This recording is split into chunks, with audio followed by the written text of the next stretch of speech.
8 days, baby.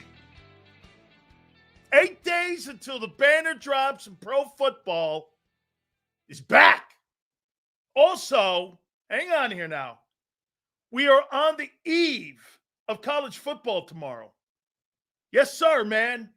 College football Thursday, Friday, Saturday, and my Hurricanes play them Irishmen on Sunday. The primo game on Sunday, Notre Dame, Miami. How you doing? Then we roll into Labor Day, and then we roll into that Thursday game. How are you doing? Yes, sir. By the way, Super Chats, like my boy Kyle here, starting the program off like a superstar. Likes, hit them, please. First 15 minutes matter the most as we try to spread the love. By the way, you guys were on your best behavior yesterday for Coach Bowles, and he wants to remind you. He sent me his cell phone number now. So we're going to be able to get him on when we want. That means because you guys were absolutely fabulous. He's a Temple guy. He wanted to talk a little more. You know, they kept us down a little bit, so they said, hey, week 4, we're going to get Coach Bowles on. How you doing? Way to go, guys. Good stuff. Good stuff. Sean McVay, we're working on him. Guys act right, we'll get the best people and coaches in the National Football League on. How's that for you? Hey, Howie, you could have had a $100 million safety. Instead, you got a limited run stopper. Oh, Kyle, already. I have to start the program off with this little nugget here. So you know how the NFL comes in with their top 100 players? And they look at the top 100 and all the players vote on this. This is the players in the league. I couldn't believe the greatness of Jared Goff coming in at number 15. Holy cow, the 15th best player in pro football. Man, that I couldn't believe. That's what a great year he had a year ago. Unbelievable.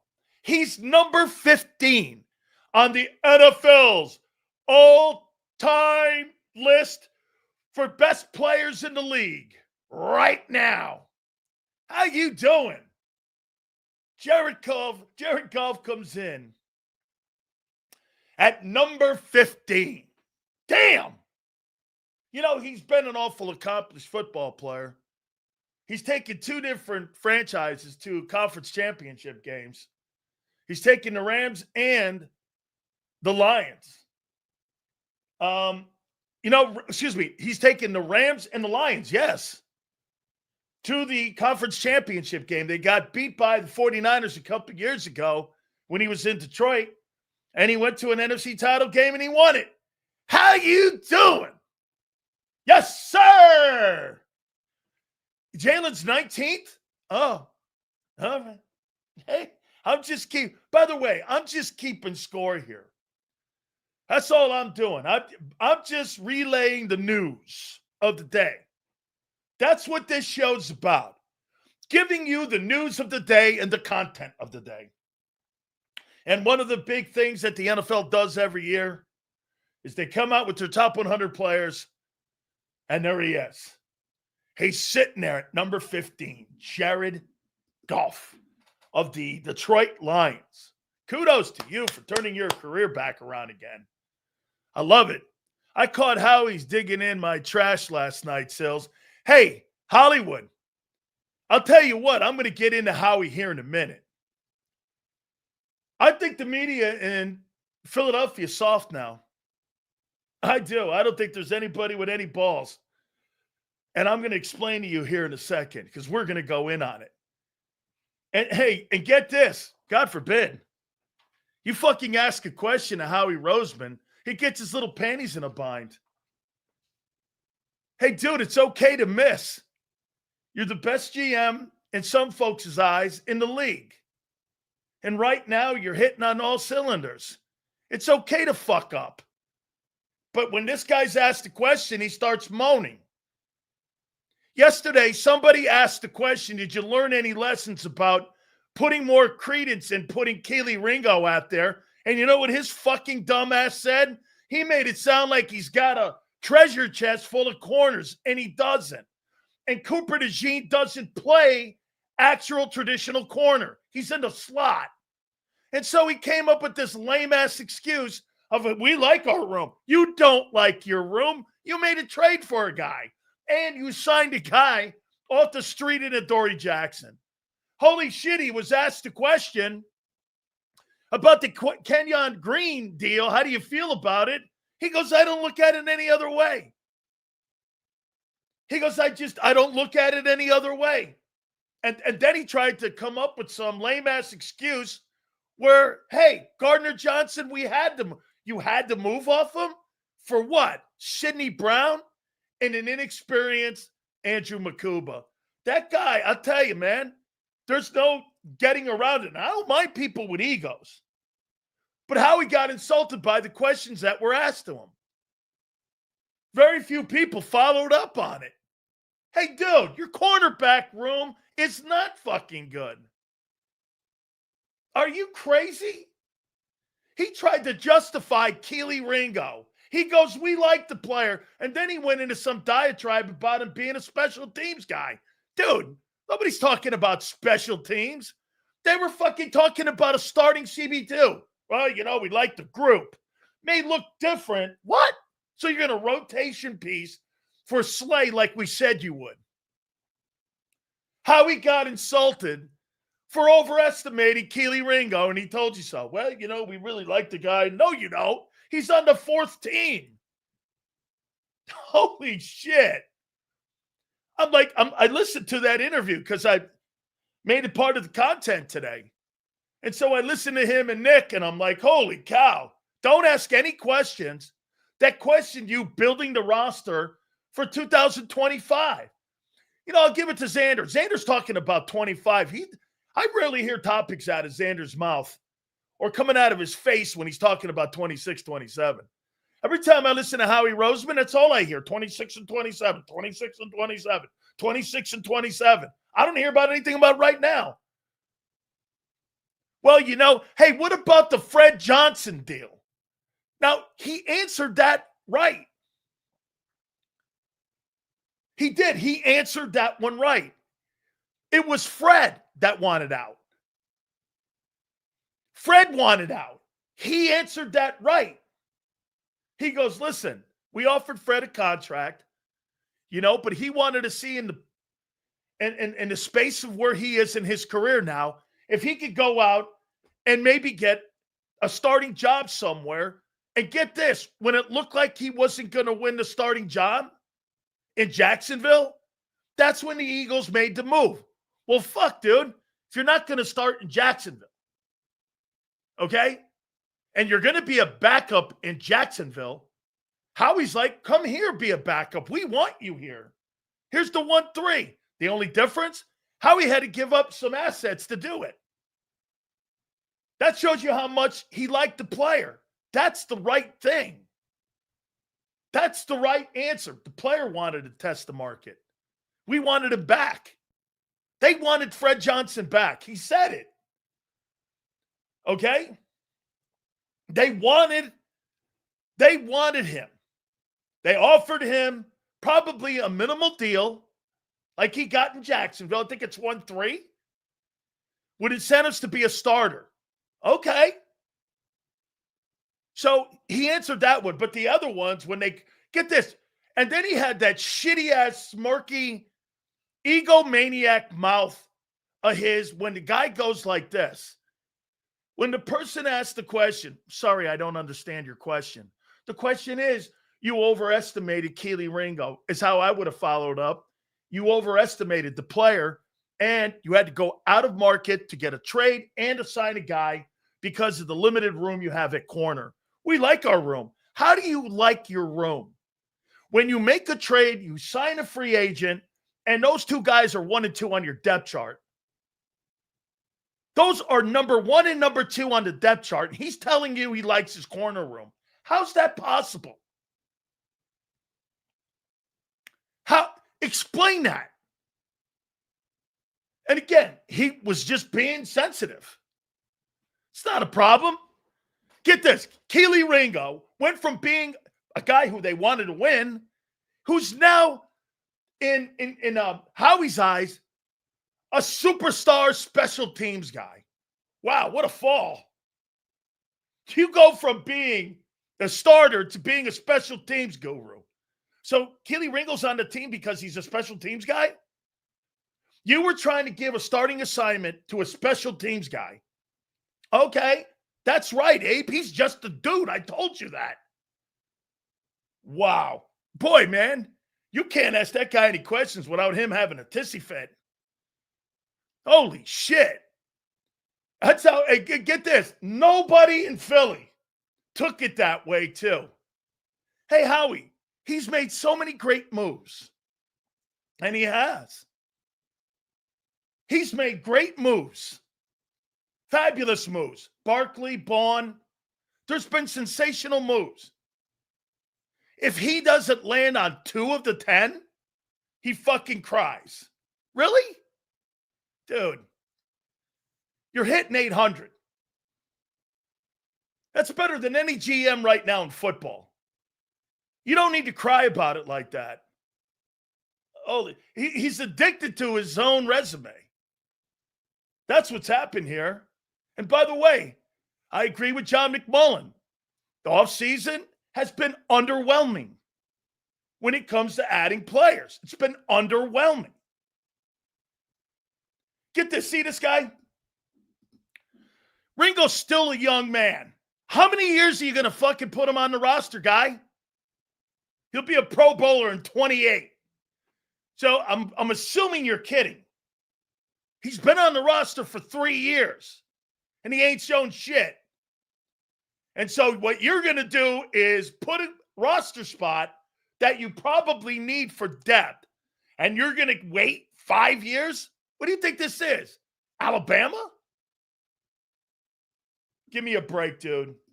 They put enough money and aggravation into that player. It's time to move on from that guy. That guy will never start it down in Philadelphia unless it's by disaster or somebody's injured. He's not a pro corner. You gave him 3 years. Jesus criminy. How many more years you want to give him? Stuttering John Menendez wants to know if you will vote for him for senator. I abstain from all idiots in Washington, D.C. They're all thieves. I got you. And, hey, what is that? Okay? This has got nothing to do with me, asshole. I'm talking about your boy. Again, I don't know how people turn that shit on me. That's fucking dumb. I have nothing to do with the player development of Keely Ringo. What a fucking jackass was Sileo. Sileo what? Sills, you're the best, brother. Richard, I appreciate you being here. And I'm going to assume Paisan. Thank you. Okay? Great question. Why are you yelling? Because most of you don't listen. Is that fair enough? There you go. Spoke to you like a 2-year-old. Because most of you don't listen. That's why. How you doing? Hey, so what do you make of your corner room? I mean, did you learn any lessons about Keely? I'm sorry, I don't know what's the question. Well, you failed at corner on replacing Slay, is what the follow-up should have been. And his attitude was, we love our corner room. Really? You love Adoree Jackson, Bennett, Keely Ringo. You love that room? That's a bull-faced lie. Who in their right mind likes that room? Let me guess. M. Reyes. Get here. Jessica likes a room where you found a guy in the trash can, you traded for another guy, and those are your first 2 players. Those are players you did not work with for 8 months, but you liked the room and have taken leaps over anybody you had on the roster. Oh, I got it. I got it. Oh, I got to tell you, man. No question. I bet you CD loves the room too. Yeah, I'm with you, Hollywood. I'll bet you $1 million CD loves that Eagles secondary. How, what's the question? Let's get to some of that. Hey, good. Really, you know what? So let's get to Abbott and Costello, also known as Nick Sirianni and Howie Roseman. So let's get to that. It's quite entertaining, actually. I'm trying to come up with reasons why you didn't really replace the players on your football team this offseason. Dude, I'm not wrong. From February 10th on, we told you this was going to be an absolute incredible climb back to try to replace all of these players. It wasn't. Do you think you can replace Milton Williams? Yes. Do you think you can replace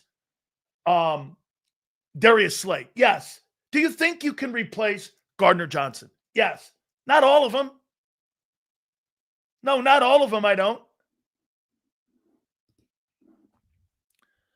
Keely Ringo, over under. 7 starts this year. If he starts 7 games, you're 9 wins.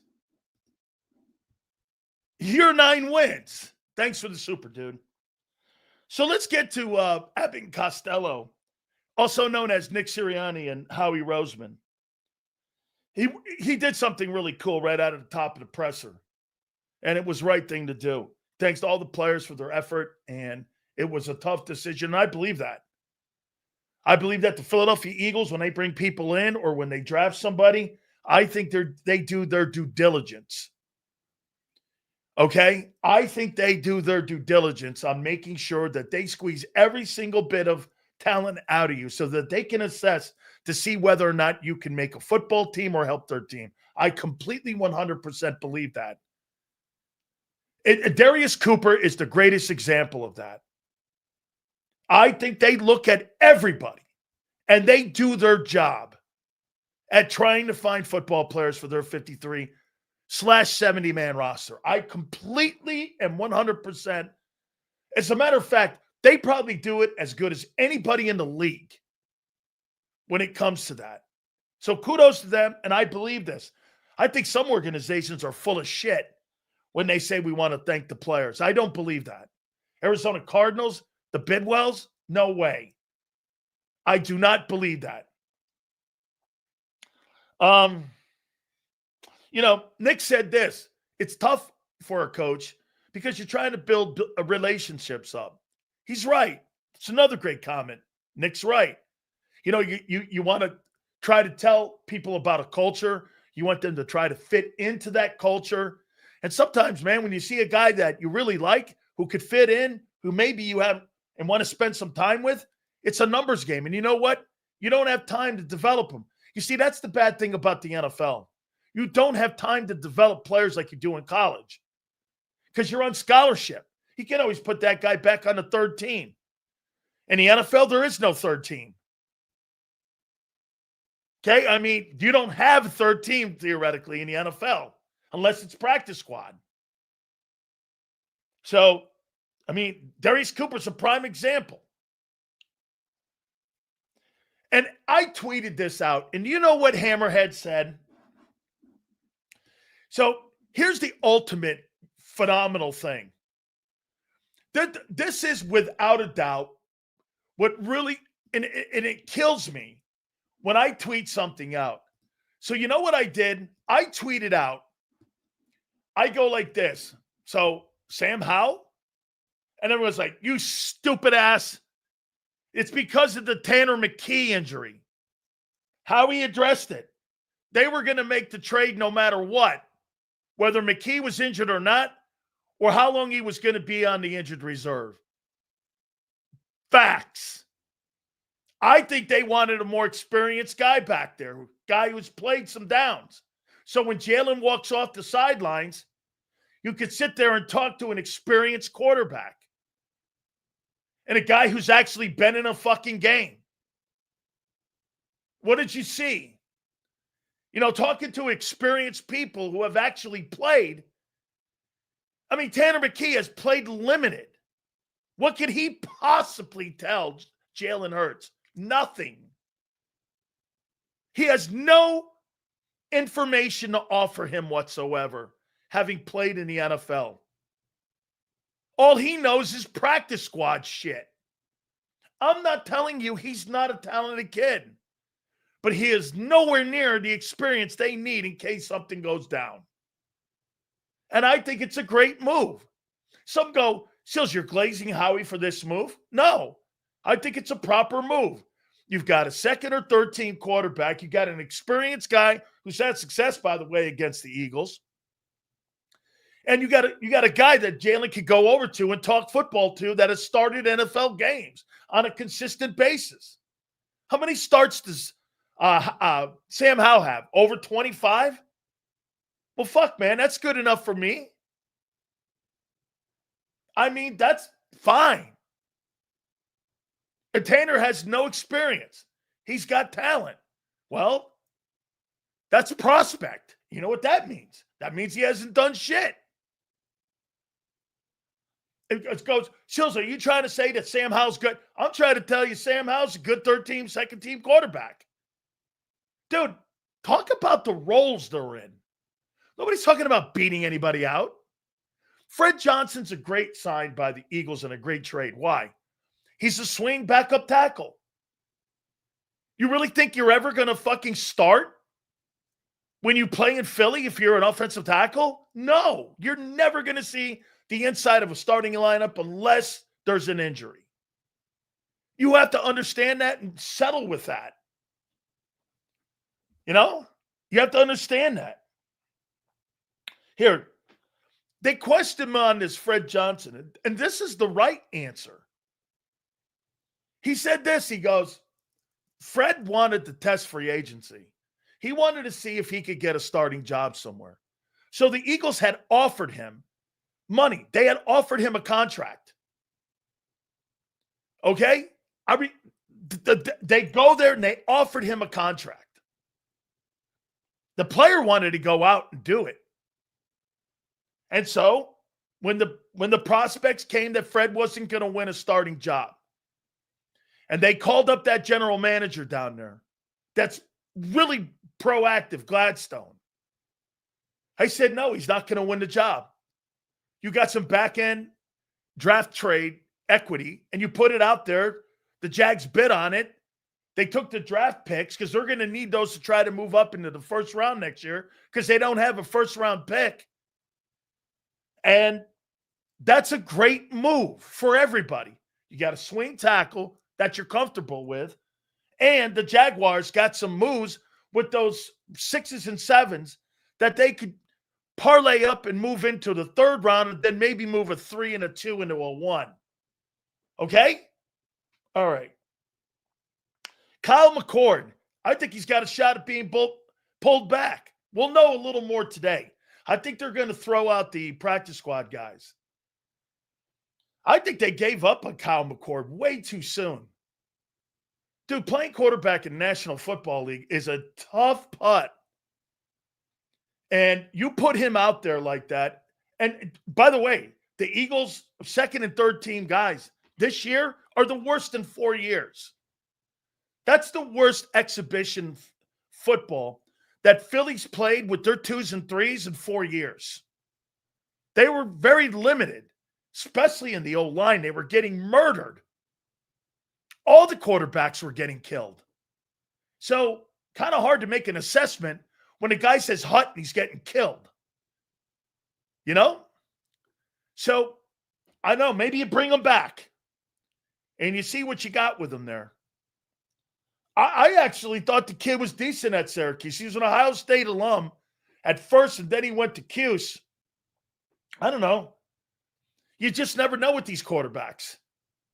Give them a little more time on the practice squad, and then if you don't, you book them. You blow them out. All right. Did they bring him back? I mean, I don't have a problem with that. And if you had Ian Book. Ian Book sucked. He had no chance. And so the Eagles have brought back Kyle McCord. I don't think that's a bad move. You heard, and you knew it yesterday when Nick said, yeah, okay, well, he does do a lot of good things. We like him a lot. We're doing this, he can go to open guys. When I heard Nick talking, I knew he was coming back. Okay? So, yeah, then the stupid questions to Howie about being insulted about cornerback 2 and him coming up with that bullshit. A typical ego right there. There was his ego.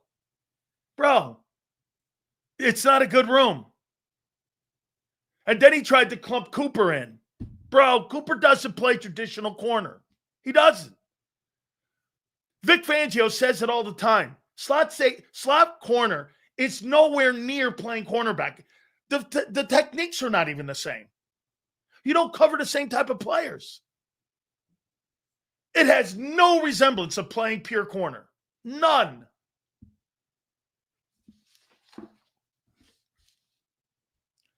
Darius Cooper is exactly why the Eagles are an absolute, really good organization.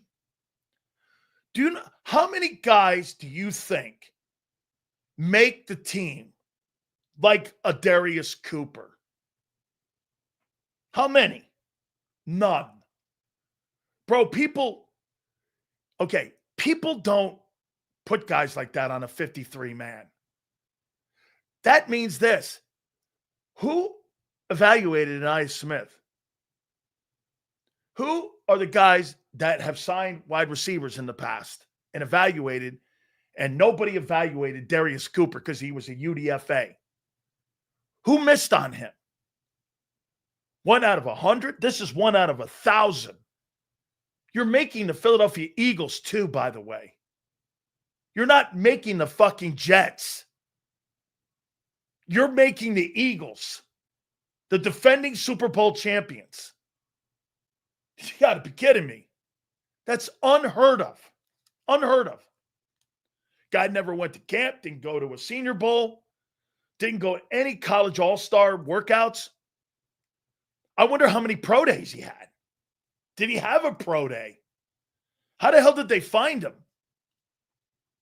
That's the primo example right there on why Philly's great. Is a guy like Darius Cooper, putting that guy on your 53-man roster is totally insane. That shit doesn't happen. I would say something like $870,000. Maybe somewhere around 700. He's an undrafted free agent, somewhere around 700,000. 600,000. I don't know. It's somewhere in that room. Here, let me put it in perspective for you. He got a $5,000 bonus.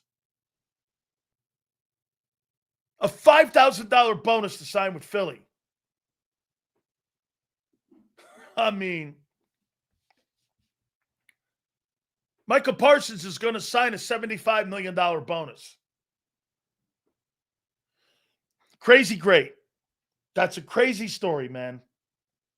And here's that comment again.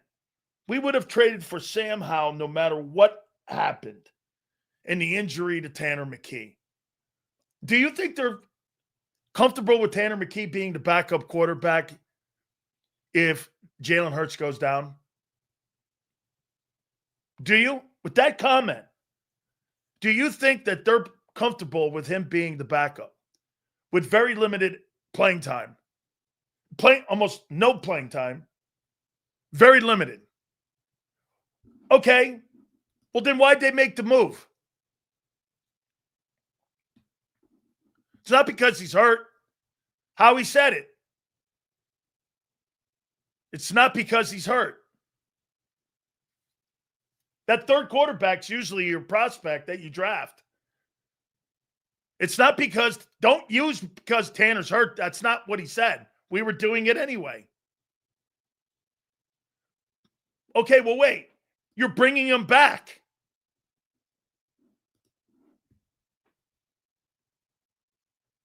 Okay? You're bringing him back. Yeah, you guys can't use, well, Tanner's hurt. That's not what he said yesterday. That's what I say. I say because he's more experienced. And they're not completely comfortable with Tanner being the. I'm not telling you they wouldn't put Tanner in, because I think they would. But I think that's a safety net for them in case something. I think this being prepared at that quarterback position is a good thing. I do. Some of the practice squad guys, Prince, Elijah Cooks, Kenyon Green. Wow. Howie's got to save face after somebody questioned him yesterday. They brought back a guy who was getting destroyed in camp and didn't practice a lot. That's a Howie Roseman move to look better because he didn't want the C.J. Gardner-Johnson move to look totally shit. That's all that guy's brought back for, because he was a horrible camp guy. Shit, Trevor Keegan, who didn't have a great camp, played better. Holy cow. Talk about covering your ass after a guy called you out on it. Hey, the Trevor Keegan deal and, the Gardner-Johnson. Well, we don't look at it like that. Well, fuck, all of a sudden, for a guy who never played the entire preseason, he parachutes back in and he makes the practice squad. That's crazy. Okay. Hey, I get it. He's a fucking egomaniac. By the way, Battle Royale will go on. I like that Marshall's back. I love that Patrick Johnson. They said good things about Patrick Johnson today. That's good. I like he's back. He can set the edge. He can play. I saw him in the preseason. He doesn't suck. I mean, he can play. He's just not a front line guy. All right? Let me guess. Hold on here. Makuba's not practicing again? His kid's fucking richer. So Makuba's not practicing 8 days out from the start of the regular season. And that's the guy you're going to put in there at safety. Next to Adoree Jackson or who? Bennett? Do they know the plays?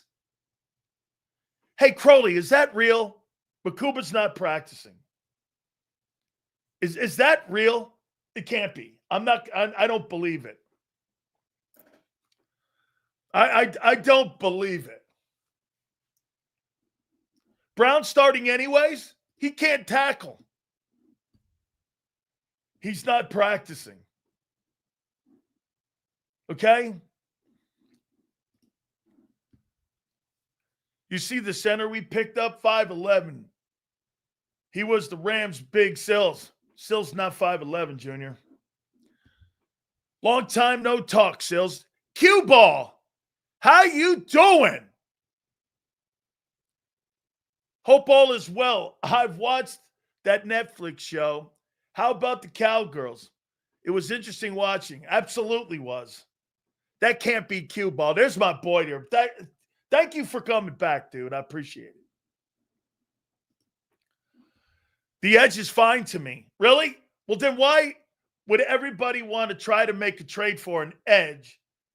And if they want to go down and get the kid in Jacksonville, that pushes Jalen Hunt to the third team or second team, not first team.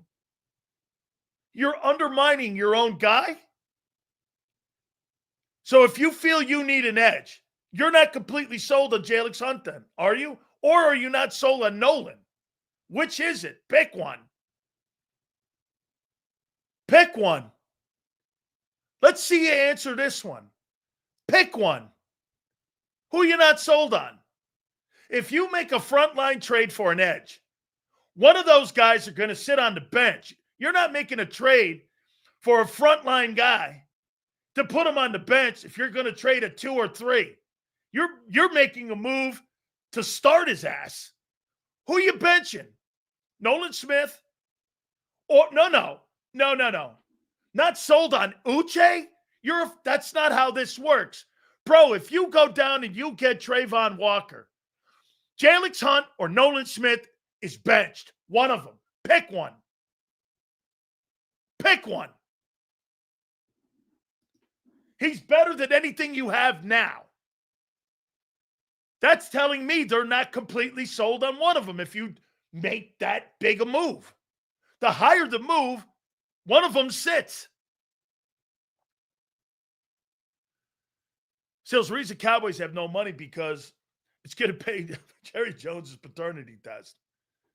The reason they don't have money is because they don't know how to cut contracts like Roseman does. Get this. Hold on. Bro, if you make a move for an edge, who are you sitting? No, they're going to be better than Uche. They're not making a move for fucking Uche. Those guys are fine in their roles. Swing edge rushers? Sure, all right. If those guys ever start, you're in trouble. Okay? No. Once again, you didn't listen to the program. And I'm not going to give you conversation to make you feel better about yourself on the positive things that I said today. Not doing it, Kai. It's a you thing. You didn't hear it. That's a problem. You need to go back and listen to the show. I'm not going back over so that I could glaze fest you to make you feel better about your life. Not happening.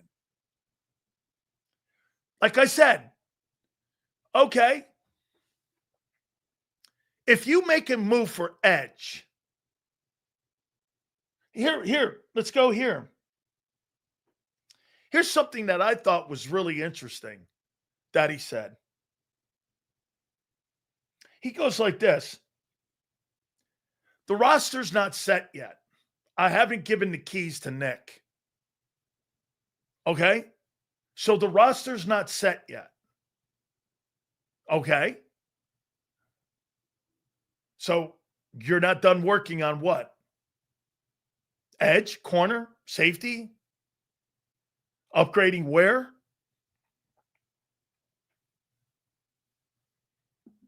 Okay? Yeah, douchebag, it's called respecting your guests so they'll come back for more. It's their opinion. I'm not here to argue with my guest. They have intelligence. Okay?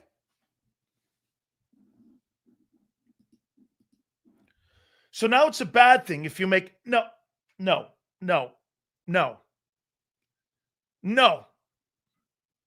Once again, you're creating your own narrative. So now it's a bad thing if you make a move. No. 8 days before training camp at 4 different positions? Yeah, it is. Yes, it is. Wait a minute, Angelo. You told me you had a stacked roster. Stacked rosters don't make 5 moves and looking for an edge rusher to supplant a guy you've been working on and drafted at 2 positions, a 3rd round and a 1st rounder. You're not looking to upgrade 3rd and 1st round draft picks 8 days from the start of the season. Can't have it both ways. You're damn right you can't.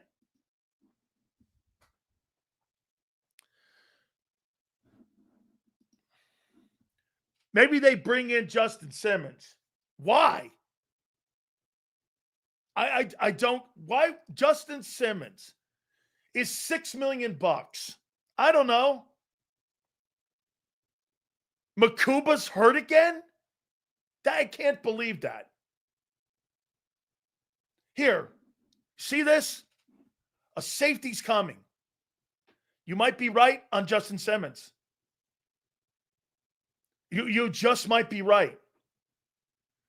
I think there's a D lineman because of the waiving of Trevor Keegan. And I think that there's going to be a safety coming.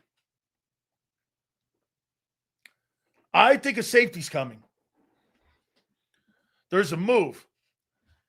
Now, does that mean Justin Simmons? The waving of McCollum, that definitely puts Justin Simmons in the conversation now. Somebody Vic trust, somebody Vic has worked with, a veteran guy with all the young players out there. A Justin Simmons sitting next to Andrew Makuba could be a good look with Sidney. All of a sudden, that safety room's not horrible. That's all if Justin Simmons has anything left in the tank. Now, if you're expecting him to come in here, if this is the move, okay, and be Justin Simmons of 3.5 years ago, you're going to be sadly disappointed. That's not who that player is any longer. And you know what? He may, Chris. Chris, he may. It may not be 6. It may be somewhere 3.5. Dude, if you're telling me $3.5 million, you could have had a shot at that kid that Alexander that the Ravens signed. He signed for 6. I think that's undervalued, but hey, they got him. You could get Justin Simmons for $3.5 million. Shit, I'm all over that. I don't think $3 million in Justin Simmons is a risk. I don't think that's a risk. $6-7 million, that's a risk. Get this. He's been done. Well, you have nobody. You're talking like you have somebody.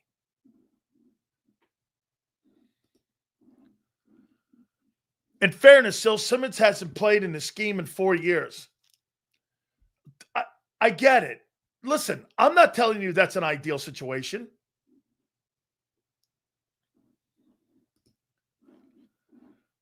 Oh, by the way, Philly 500 and Mark Holmes will be with us at 4:30.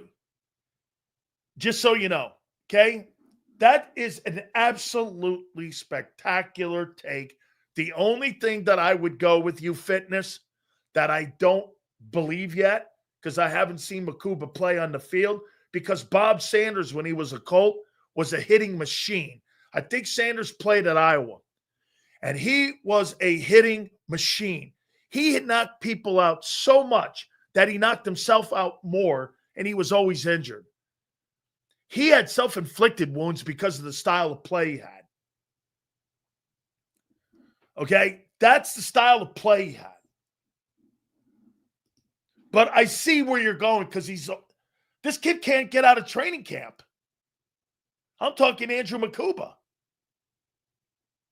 Sills, the reason I brought Phillips yesterday because he knows Fangio's system because he was in Miami and a salary cap. Listen, I love the kid. I know the kid. I've talked to the kid all the time. I think he's a really good football player. And I don't believe the Dolphins are going anywhere. I think that coach is on a respirator. As a matter of fact, I think that quarterback's on a respirator. Okay? That's probably better. Sidney Brown and Bob Sanders. Prince, Bob wasn't the best tackler. He was a phenomenal hitter. So, I mean, yeah, that's probably more right. Calling Sidney Brown Bob Sanders. That's probably right. Okay? This guy Makuba's still hurt? Yeah, he's hurt today. 8 days out from the start against the Cowboys. People are telling me he's going to get the start. I'm like, Jesus Christ, this guy won't make the game. Holy cow.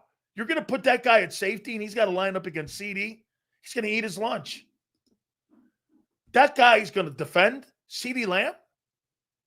Boy, you better hope Cooper's close to him. And I would play him close to him because I don't want CD Lamb running all over that zone.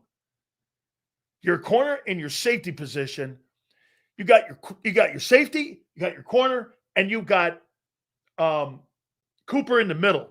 Thank God. Thank God Cooper separates that shit. You got no experience, you got limited experience, and old, and I don't know, and you've got a really great player. Can he cover for both sides? That's why, for me, this makes no sense here. You know, Xander's right, but this is stupid. So when Dean comes back, I could put Nakobe Dean, Jahad Campbell, and I could put Vaughn on the field. Instead, I have to sit into a system with Akuba, Adoree Jackson, and those guys are back there versus me playing the better linebackers so that I can shrink the zone underneath. I don't get it. So you're going to put lesser players to stay in the scheme and put your better players on the bench. That doesn't sound smart to me. But hey, I'm not Vic Fangio. Let's see how this plays out. Okay, let's see. Really, I want to see how that plays out. Sills, which situation you think is better? Commanders, dude, you know what? I'm gonna relent something to Xander here on this. The Commanders are the oldest franchise right now, roster-wise, in the league. They're at 28.5 years of age. The Packers are the youngest. Whew, you better not get a lot of guys hurt up there. I mean, you're old at linebacker, you're old in the line, you're old in the secondary, you're old at tight end. You know, you're counting on a lot of age to hang in there. This is like the old Redskin games back in the day with George Allen. You guys are too young to know this, but back in the day, the over-the-hill gang, that's what they called the Washington Redskins. Some of you guys will remember that name. Remember that name? George Allen had the over-the-hill gang, and that's what they were called. They went to a Super Bowl. That team went to the Super Bowl and won the NFC. And they had a shitload of old guys that they got and plucked off old teams. Billy Kilmer, I think, was the guy, Yale. I don't think it was Jurgensen. I thought it was Kilmer that was the quarterback on that team that went to the Super Bowl and lost to the Dolphins 14-7. Yeah, so, I mean, it can get done. You know, it can happen. But that's the over-the-hill gang. Hit the like button, guys. So, you know, how he got offended, and he got the bringing of Kenyon Walker back. I mean, or Kenyon Green, excuse me, is so Howie. Guy gets questioned in the meeting, and he gets questioned in the meeting, or he gets questioned in the press conference, and there he is on the practice squad, and the guy didn't do shit the entire camp. Oh, okay. How is Kenyon Green back on your football team? Well, he's back on the football team because, you know, right? So I look, here's something that Nick said though.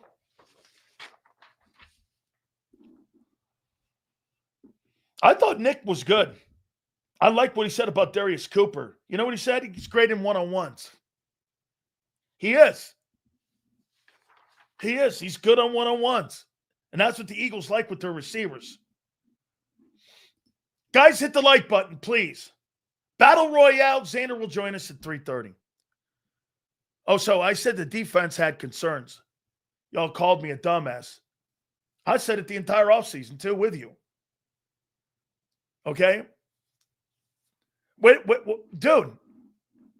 Well, make it make sense. Yeah, you have lesser players than Simmons. Simple. You have a guy. Get this. Here's your safety you're picking from to start against the Dallas Cowboys. One guy can't tackle, and the other guy can't stay healthy. Pick one. Who starts at safety? Sidney, I'm assuming. Or there's a deal coming.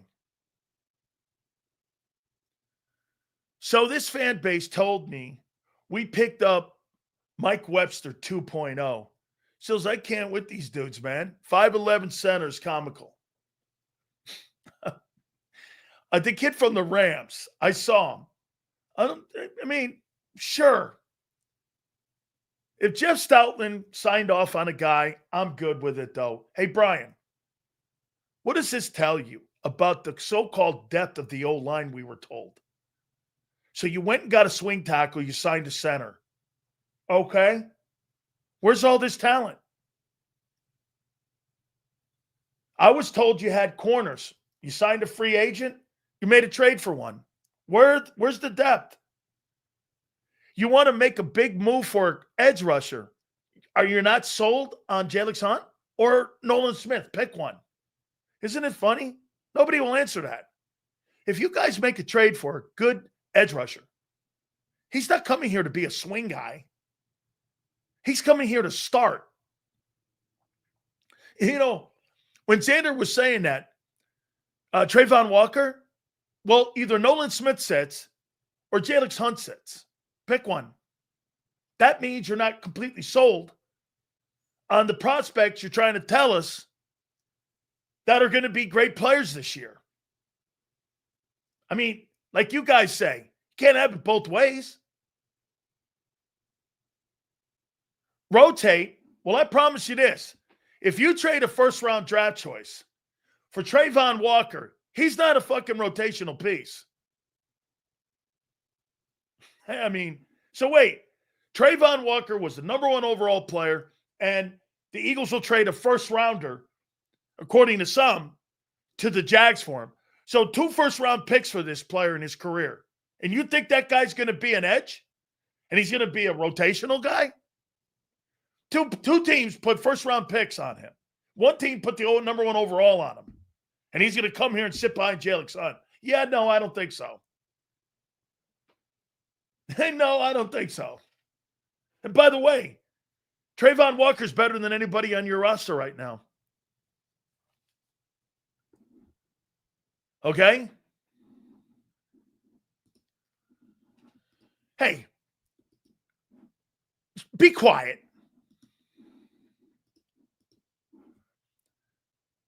I ain't backpedaling. No, nobody is. Nobody can answer it. Yeah, Walker's probably not the route to go. Yeah, because if you bring him in, get this.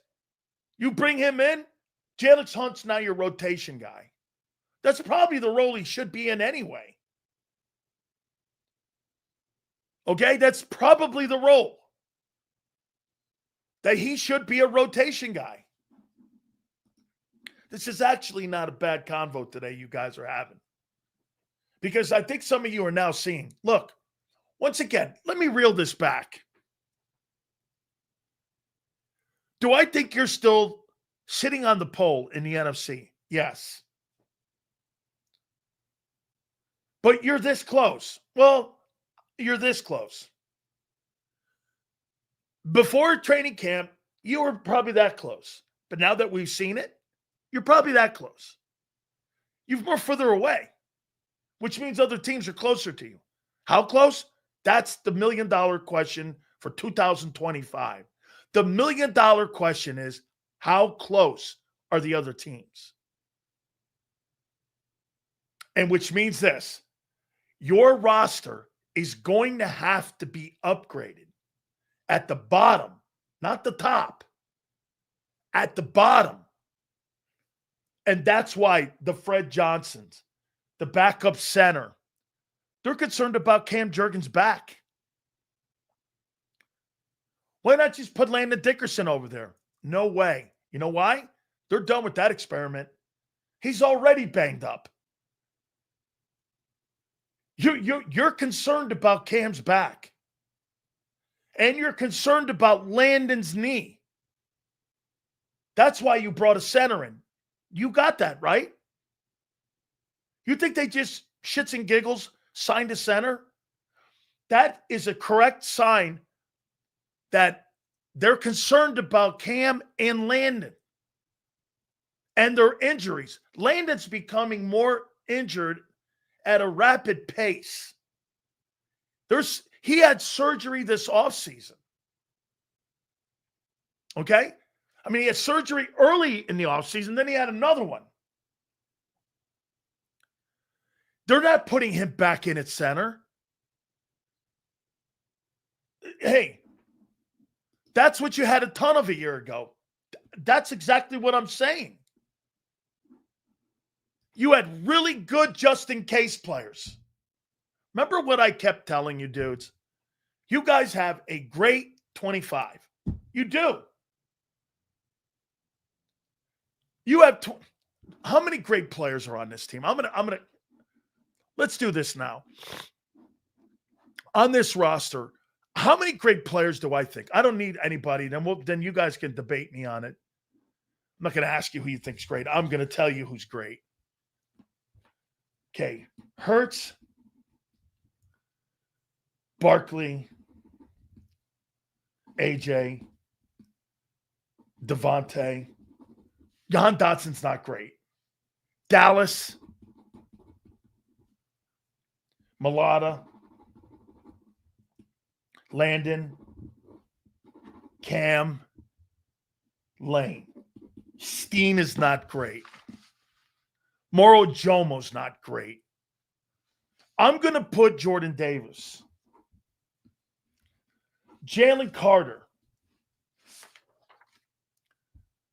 I'm not putting Nolan Smith. Bond. Q. Cooper. 1, 2, 3, 4, 5, 6, 7, 8, 9, 10, 11, 12, 13, 14. You got about 14 great players out of 22. It's not awful. It's about 14 great players on that football team. And the other guys that we mentioned are good. They're not great. Dotson's good. Steen's good. Ajomo, good. So you put those in there, you're hanging around 20. 20 good football players. But see, the difference between your 20 and the Jets' 20 is those guys helped win a Super Bowl.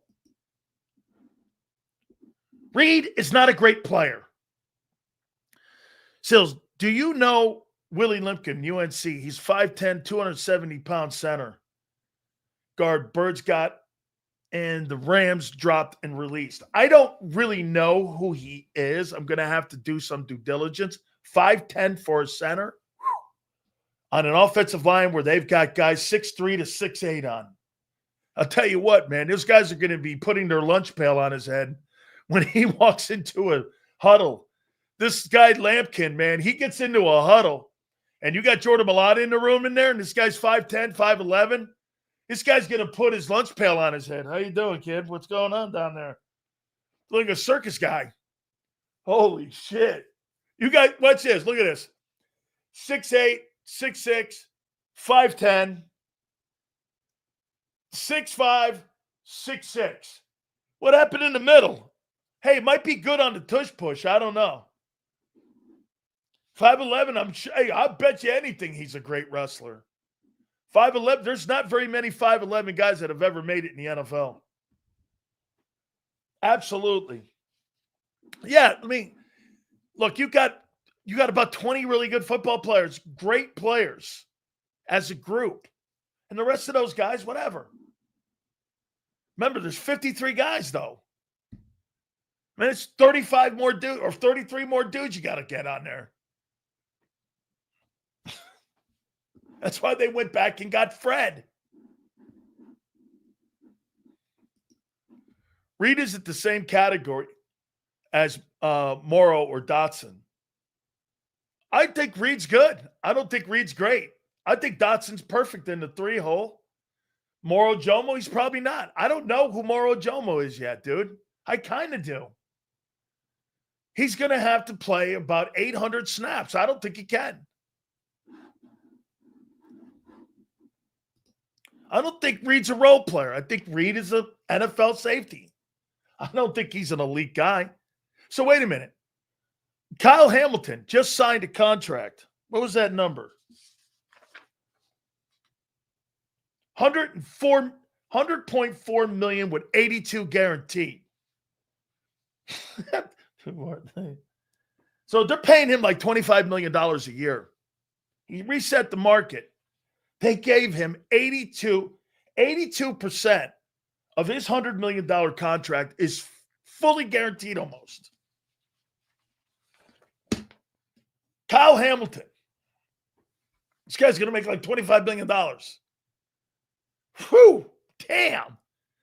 That's called setting the market. I'll tell you what, one happy dude right now is Cooper DeJean.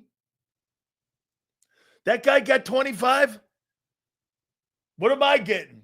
If he puts another year together like he did a year ago, Cooper, he going to be knocking on that 30 mil. So you're going to have a $37 million DT and a $30 million nickel corner safety. And then when Q comes up, what, another 30? Woo! Damn, we starting to get pricey. That's what Howie's seeing right now. Damn right he's worried about 26 and 27. The problem is, he said good problems to have. You bet it is. 2 years from now. You bet it is. But those same problems affect 25. That's not what Yale's telling you.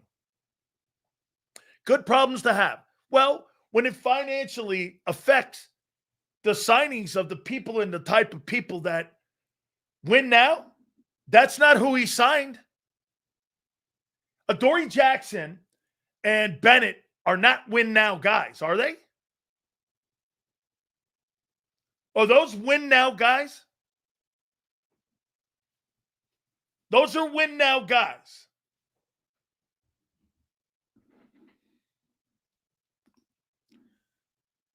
This asshole thinks sitting on the Super Bowl champs. Bro, fuck the Super Bowl. It's over. Forward, front window, not rear view. Try doing it. Flexing, that's out the window. Super Bowl champs? Congratulations. What do you want to do? Sit around and talk about last year? No, you want to do a segment about last year? That's one thing. Or do you want to talk about right now in 8 days? Flexing? Nobody's flexing. Once again, guy, you haven't heard the good things I've said today. That's a you problem.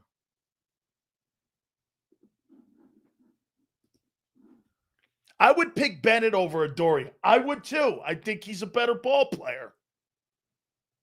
I do. I don't think Adoree Jackson's shit. I really don't. Here, let me show you something here. See what Cosmo's saying? Cowboy fans would be talking. Listen, Cowboy fans talk about a Super Bowl 35 years ago. Eagle fans, don't act like them. Don't act like Cowboy fans. Talking about last year. You sound pathetic. I mean, you know what I mean? I mean, don't talk like Cowboy guy. Cowboys talk about the past. Flexing? Bro, people are talking about today. Legacies are built today, not yesterday.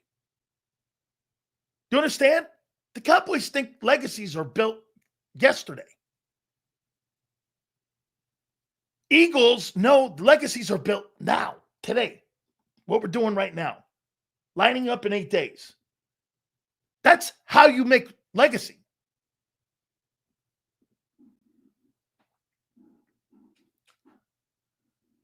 Okay? Sills was calling the Chiefs the champs all season last year until someone dethroned them. Because they had been and have been to 3 straight Super Bowls. I said this. They were the number one franchise in the NFL and still are because they've been to 3 straight Super Bowls with 2 wins. Yes. Thank you. Appreciate the candor. No glaze here. Go Birds. Dude, you got it. John, you're the lead horse at the race. Okay? You're the lead horse. I guess some people don't, and they don't get how we talk. I'm not telling you that you're not the lead horse. Hey, by the way, have I said any time in 8 months, 8.5 months, that you're not the team to beat when it comes to starting the football season? Now, I projected that I think the Commanders are going to win the division. But right now, heading into the regular season, I have never wavered that I think you're the lead horse at the race. Nowhere have I said that. I have been consistent on that. Consistent. Forrest, Jalen Carter had an 8.4 pass rush grade, and Moro Joma in a reserve role had an 8.4. There lies the difference. Seals, how many sacks for Hunt this year? 6? I think if you get 6 and 45 tackles out of him, that will be something that will be an absolutely sensational year. Okay? I don't play for the fucking Eagles. I'm 60 years old, guy. Try to stay on your Eagles and make it less about me. When someone asks me a question about my Hurricanes who are playing on Sunday, I answer it. You don't like it? Don't fucking listen. I mean, really. Talks about his Hurricanes. Somebody brings them up, because I don't. I don't bring them up. Always people bringing them up. As they should. Especially this week against those Irishmen. Oh, God. You know what? We're getting into a place here now. Thank you, Flex, and I appreciate you, bro. Okay? I'm the one running my mouth. You're the one here. It's called the Dan Sileo Show, douchebag. You know, I have to be here. You don't. Eagles are going to start slow. I got a topic on that, guys. Okay? I got a topic on that. So let's go to that. Let me go to that. Don't forget, Xander at the bottom. Battle Royale will be with us. That'll be at 4:30. All right. So I got this one out of the way.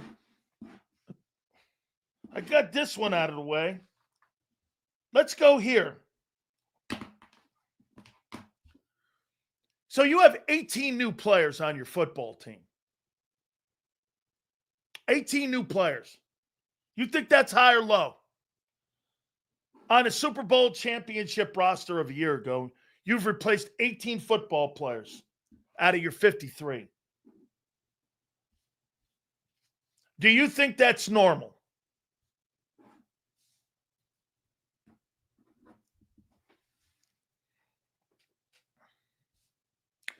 Do you think that's normal? Okay, that's high. High, of course. Okay.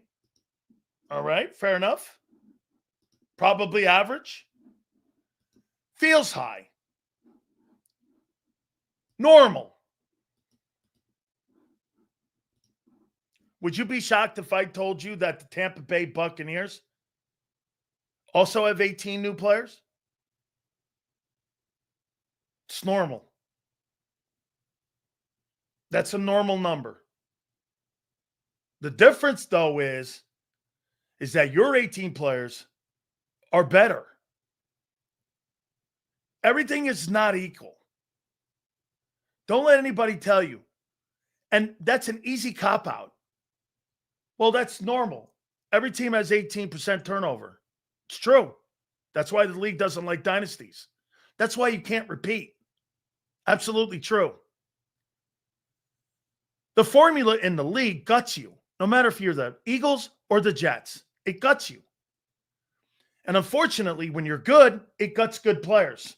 Trades, free agency. It's normal. You're right. The 18 is normal. Every team goes through it. The difference is that you get dismantled from being a great roster versus the Jets team. 18 turnover guys on the Jets. That's why they haven't been to the playoffs in 12 years. Tell yourself this. The Jets haven't been to the playoffs in 12 years, right? 12 years. They got 18 new players too. I think it's 19 or 20. Same as the Eagles. What's the difference? Their players suck. Yours don't. They moved on.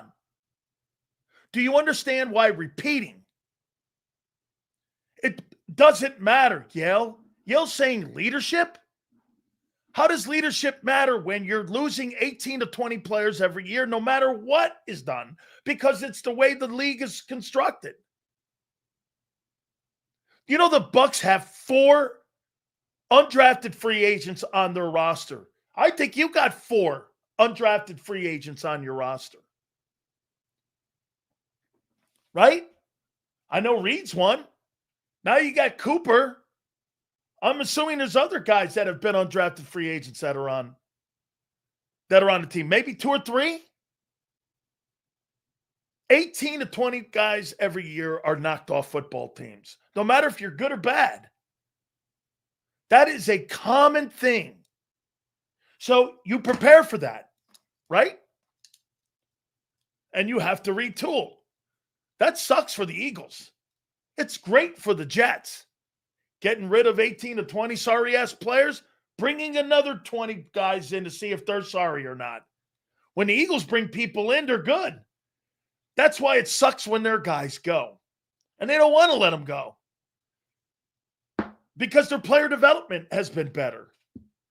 That's why people cherry pick your front office and when people are free agents. The Josh Sweats, the Milton Williams. All of that.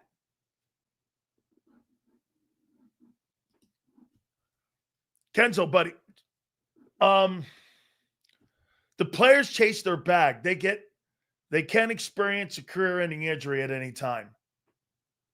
Yeah, well, dude, that's what Fred did. Fred wanted to go, and Howie explained that. Fred wanted to go and try to find a starting job in Jacksonville. He couldn't do it. When it became clear that Fred Johnson was not going to win the starting assignment in Jacksonville, the Eagles pounced on that and said, okay, well, if he's going to be a swing tackle in Jacksonville, let's bring his ass here. We're not impressed with anybody we have here. Okay? By the way, the money, no. Fred, he made 1-3 last year. He signed for 1-3 in Jacksonville. He didn't make any more money.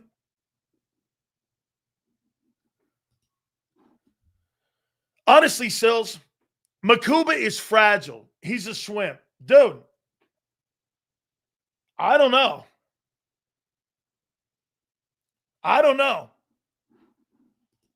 That would make me feel absolutely awesome if that were to go down. I'm doing a Zoom. Senor, let me clear it with you. Is it okay if I talk about, since Jeff donated, thank you, Jeff, on a super chat talking Miami here? Let me fucking clear it with you. Is that all right, dude? Can I comment on it or not? You all right with it? Just let me know if you have a problem with me commenting on somebody helping out the channel and fucking talking a little Miami here, Miami Notre Dame. Just let me know if that's okay, guy. Yes, that would be great. I'm doing a Zoom with the Hurricane team on Saturday. And let me tell you, I'm gonna get in their ass. You beat them guys, and you beat them guys down. I don't care if you have to pick a chair up. Hit them in the head. That's the mentality I want. If you see them on the side of the road, run them over twice. I don't care. I want to win. I don't care what that looks like. I want attitude like that. I don't care. Pick the chair up, smash them in the face. You win any means necessary. Hey, you guys got to look at my rant one day that I did on the air at WQAM. It's got like 300,000 views on it. Go watch that thing. I did that on the air. Stick 'em. Get a knife. I was just really ridiculous. So far, you are right on Makuba. Best available is available. Availability. Listen. Dabo told me he had health issues at Clemson. He wasn't going to start at Clemson. He upgraded. He went to Texas. Texas is an upgrade, in my opinion. You tell me a scholarship. Sills, would you rather go to Clemson or would you rather go to Texas? Well, when Texas was in the Big 12, I don't want to go to Texas. Now that they're in the SEC, Texas.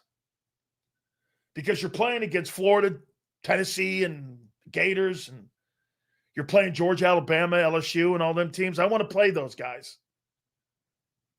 Like, people always ask me, Sills, would you go to Miami today? I'm not going to answer that question. All I can answer it this way is I'd really like to play in the SEC. And probably I would play at some place like LSU. Okay? I'd like LSU.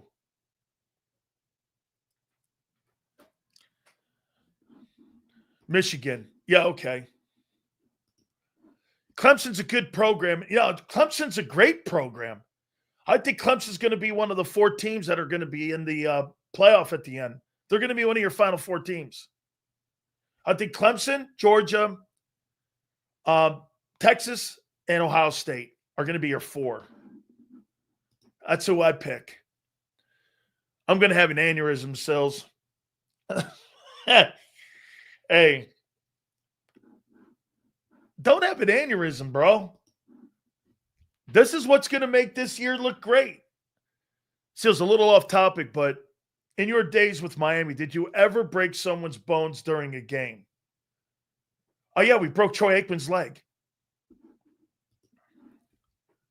Sills, my friend from high school showed the video of your rant. She was from the Tampa area and a fellow Paisan. That thing's got like 300K on it now. I went off that day. I actually quit a job on the air. I was doing radio for WQAM. Xander, you'll love this. I was doing a show for QAM. I did a Monday to Friday show, like 10 to 1 or something. And they had me doing the pre and post, or they had me do the post game. And I quit on the air. I go, yeah, I'm not doing this anymore. It was against Bear Brooks's, he wasn't on the team, but it was Bear Brooks's K-State team. And I went like this. They go, yeah, this is last weekend I'm doing this. I'd rather wash my car. They got crushed. Like 50-18 or something. Al Golden was the shitty coach of the team. And I'm sitting there going, yeah, I'm not doing this anymore. So the guy who was hosting the show goes, you're quitting? I go, yeah, I'm not doing this. This is the last time I'm doing this. Yeah, I'm not. I'd rather wash my car than watch the Hurricanes get their ass kicked on at Saturdays. Yeah, not me. 1,000 yards in 2 weeks, and that's not for me. I mean, we had 3 shutouts in a row one year. That's not for me. I'm not doing that. Yeah, that's not me. I quit right there. And the guy, my boss has called me in. Did you really quit? I go, yeah, I'm not doing that. I have no interest. Okay, I have no interest. Seals, would you play for the Eagles today? Absolutely. They would give me every opportunity to be a football player in this league. They are the best organization at opportunity. I mean that with all my heart. Yes, sir. Dude, I've seen you go to the limit with stiffs because you're hoping that guy is going to turn the corner. Absolutely true. Okay? Yes. When it comes to my time and sitting there watching my alma mater get their fucking heads kicked in, yeah. Yeah. You have to live up to a standard that I set at the place. Yeah. I'm not going to sit there and watch lesser Hurricanes deface my uniform. So no, yeah. You don't have me in that room.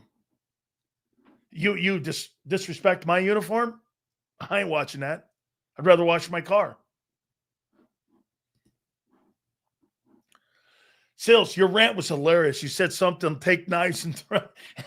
Yeah, dude. It's you know what's funny, Abe? It's called a euphemism. And somehow that's been lost where people go, he really thinks about taking a knife and a gun out and killing someone or running them over with a car? Yeah, goofball. That's what we really do. Total goofballs. They're just goofballs. Hey, dude, if I were you and I lived in Philly, I wouldn't be talking about college football. You're off limits. Philadelphia Eagles and Philadelphia sports fans are off limits from talking college football. You have no right to talk college football. You don't even know college football. Okay? You haven't seen college football. Xander can. Xander with Alabama. There's a difference. Okay? And if I were you, with Pennsylvania, with Penn State, and that shitty coach, how's he still there? Let me guess. I don't know. I'll leave it alone. Thank you. All right? Now, I do love that Penn program. I do.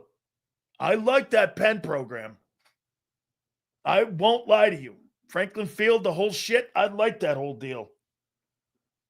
I will not lie there, man. Okay? Penn State. Hey, Pump. You know why I didn't go to Penn State? They wear black shoes. Made me look slow, and I didn't have my name on the back. Honest to God, there were some programs that don't put their names back. Syracuse was like that too. All right, so listen, that 18 new faces on the Eagles, that's like a no conversation. That's normal. That's why hey, look, do you understand? The uncommon thing is to run it back. You know, if you come back and you only got 5 players that you lost, only 5 players, that's running it back. 18 to 20, normal. Place like Tennessee, yeah, you're going to have a shitload of people. Probably 25, north of 25 players are probably on that new roster, that new 53. Seals, why do you think Vic never tried Ringo at safety? He's got the size, speed to play at the position. It's simple. So wait a minute here. Are you going to walk up to Howie Roseman's office and do this? Really? Hey, you know those 2 guys you drafted in the 2nd and 3rd round? I think they suck. So I'm going to try Ringo at safety. You're going to go tell Howie that after Nick glazed them all yesterday? Greatest front office. These guys do a great job of talent evaluation. These guys do it. You're not moving players out of position. Now, they cross-train them. But why do you think that Ringo never was cross-trained? Because of the equity that was already been spent in draft picks. You got a 2 and a 3 in there. Right? Well, let's bring Ringo out there. Okay, what? You're sending a message that Makuba and Sydney aren't good enough? Well, he's failing at corner. Let's see if he can play safety. I hear you. I'm not saying you're wrong in that assessment. Try to move him around and find a position for him. I get it. But you got to answer the front office people. Look at the Kenyon Green thing. That's totally Howie slapping back at that question yesterday. Kenyon Green makes the practice squad? Okay. Yeah. Dude, he was a turnstile in camp, and he stunk, and he was sick. He never practiced, and he made the practice team. Why did he make the practice team? Howie didn't want to look bad in that question. What do you make of the Gardner Johnson trade now that Kenyon Green's been released? I don't look at it any other way. There he is. He's on the practice squad. Hey, I know that. He doesn't have to be that sensitive about it. Absolutely. Hey, Xander, I missed cue ball if I could get his super chat. Yeah, man. Head coach of PSU's alma mater of my rival high school. Never liked him. I also tossed a couple supers that were missed. Hopefully you can get them when you can. Really? We'll double check. We'll make sure, bro. Never, never, never do we ever let Super Chats go. Difference between us and Dallas, worrying about depth. They're worrying about basically building a whole team. Give me our problems all day long. All day long. 500 said, watch us trade for Slay. If issues before the deadline. Ooh. Steelers are not trading his ass. No. They bring in Justin Simmons. Yeah, we got these. Thanks, Xander. Q, thank you, bro. Woo, Justin Simmons' name is now being brought up. Wait a minute. So you want to bring in Justin Simmons, pay him $3.5, and you wasted or you drafted a second and a third, and because do you understand that's Howie waving a white flag? That guy's not waving a white flag. I surrender. We got to bring in someone else because we don't have the safety in the room. I surrender. We got to make a trade and we got to sign somebody at corner. That's surrendering that you were wrong. And for the record, you're right. This guy's 800 right now. He's like 8 for 10. But boy, I'll tell you, he gets a little huffy. If anybody asks that guy a fucking question, hey, have you learned a lesson about Keeley? I'm sorry, I don't understand the question. Yeah, you do. Yeah, you do. Well, we love our corner room. No, you don't. Your actions don't show that. Oh, we love our room. We love her. I thought he had Tourette's. I love my room. I love my room. I was like, but what? He earned the right to be arrogant? Okay. As long as you know that. Hey, I love my room. I love my room. You know, we have a lot of... John McMullen said it perfect. Howie didn't finish the comment. He goes, we like the room. John McMullen adds, they just don't have a starter. That's what he failed to tell you. And that's right. They probably don't mind the room. But they mind they don't have a starter. As long as he keeps improving. How's Keely Ringo going to keep improving when he's sitting on special teams? I don't know. Okay, I mean, right? So, let me ask you this question. Do the Eagles start slow or fast this year?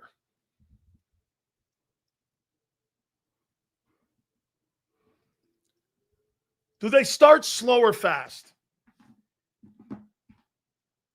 And you get out of the gate. Cowboys,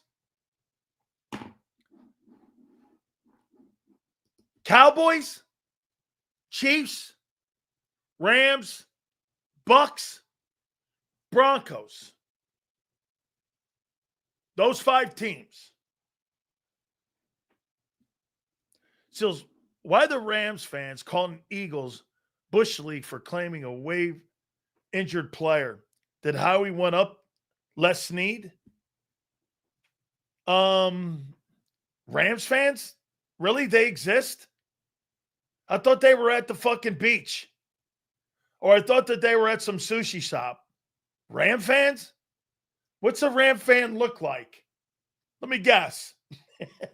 Rams have fans? I mean, what does a Ram fan look like? He's eating cheese and drinking wine at SoFi? He would never have a brat or he would never have a hot dog in his hand or a beer. He'd have to be drinking white wine spritzers also. Right, he'd have to have like gloss fingernails, toenails too. And I'm talking about the dudes. I mean, what does a Ram fan look like? The Rams fans are upset? Shit. Woof.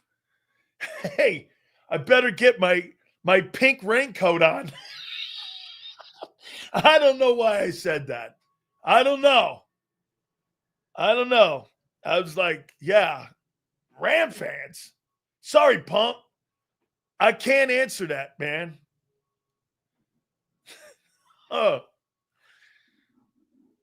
Ram fans are Canadian. No, I was going to say something else, but it'd probably get me in trouble, Nick. I don't think so. I think they're Guatemalans.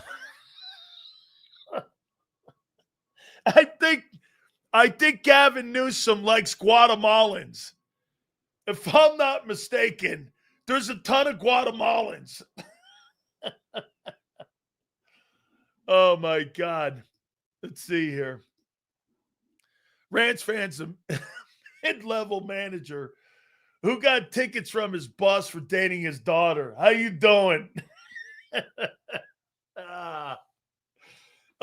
here are a couple tickets in the mezzanine section. They're really good. You can sit right there near Taco Tuesdays, too. It's really great joint up there. Just go up there. I like Taco Tuesdays, by the way, too. So we're keeping score here. So let me finish that. Do I think they finish? Do I think they start? Give me a word on the Eagles' start of the season this year will be what? Cowboys the only team that sells sombreros. I like sombreros, though, bro. I won't lie. I do. I like Mexican food. Okay, I love that. Bumpy. Okay? Bumpy. Give me another word. The start to the Eagles season will be what? Questionable. Okay? Give me another word. I've got to think of a word. I like that word bumpy.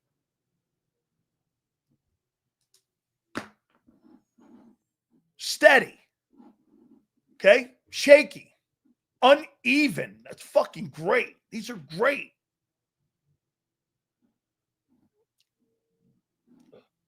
Gradual.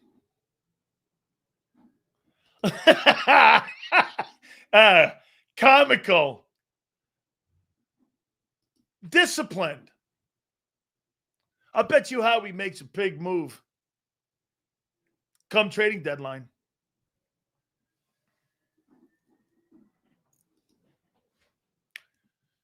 That's going to be an interesting ball game. I won't lie. That will be interesting. And by the way, I'll tell you flat out, I don't know who wins that game. We got a lot of football to get to that. We got like 3 weeks of ball before you get to that game. So I'm going to hang in there for that. Lethargic.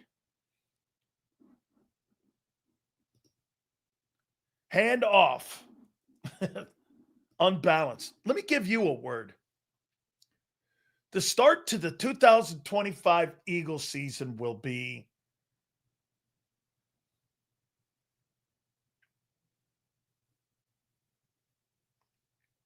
choppy. That doesn't mean they're not going to win, but choppy. Choppy. Yeah. Again, that does not mean they won't be 3-1 or 4-1 or 3-2 or 2-3. Okay? It doesn't mean that. How many? Let's have some fun here. How many people believe you'll be 5-0 versus the Cowboys, the Chiefs? I shouldn't even ask this. Rams and the Bucks and the Broncos. How many people believe you'll be 5-0? I do.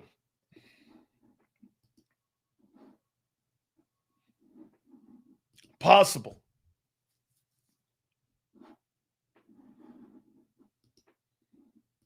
Okay?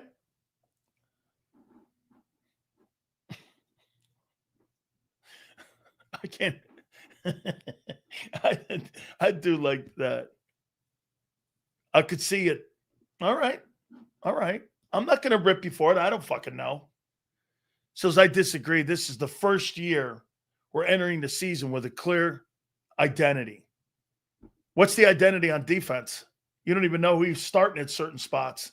You're trying to replace an edge rusher now, according to some of you, by a big trade. You want to trade, you want to put Jalen Hunt third team. Well, either you believe in the kid or you don't. Which is it? I'm confused. Identity. Yeah, your identity is what? Not throwing the ball. I get it. Eagles defense definitely will need to adjust to the level of the newest members. I truly believe they will take off from there. Okay? Not going to shit on that. They know who they're starting, but they don't want to give it out. Oh, I don't care who they start. Adoree Jackson or Bennett, or if they start Sidney. Okay. Those are by far lesser players than what you've ever had there in the last, well, not true. 23, you had a bad set of safeties. And Reed Blankenship was part of that. They were 28th in pass defense. Reed was on that team. You forget that? Oh, by the way, one more thing on that Kyle Hamilton deal. Now that Kyle Hamilton has set the market, is Blankenship's contract coming? Not that that really has any impact on him, because he's clearly not in that guy's room.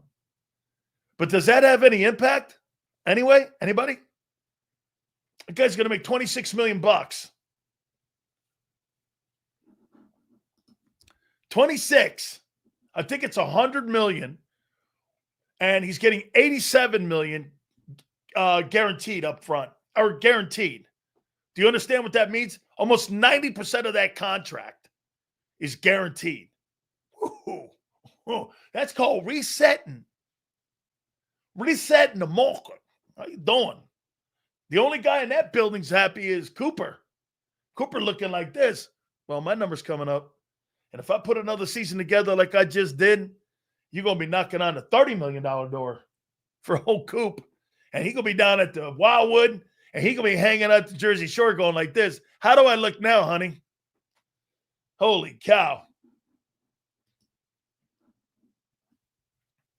That's why there's no Reed contract. He's betting on himself. Bro, he'll never be that player.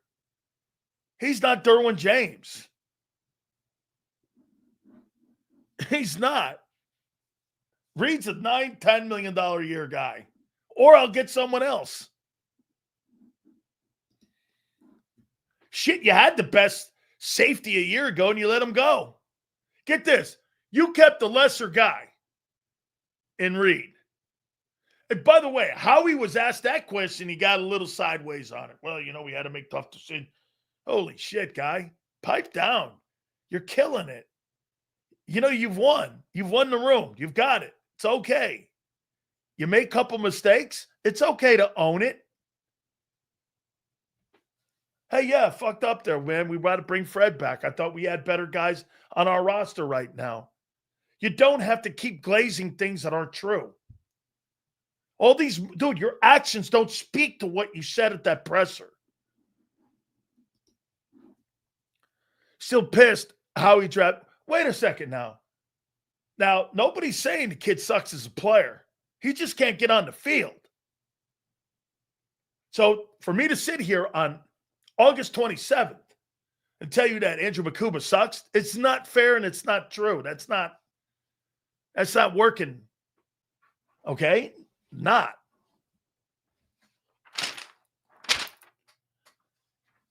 So let me get this right. Xander's the Pied Piper right now for Trayvon Walker. Him and Ed Kratz have put out this big old ass smoke signal there in Philly. Trayvon Walker! Trayvon Walker! We want you! Okay. That being said, who sits? Nolan? Or Jalix?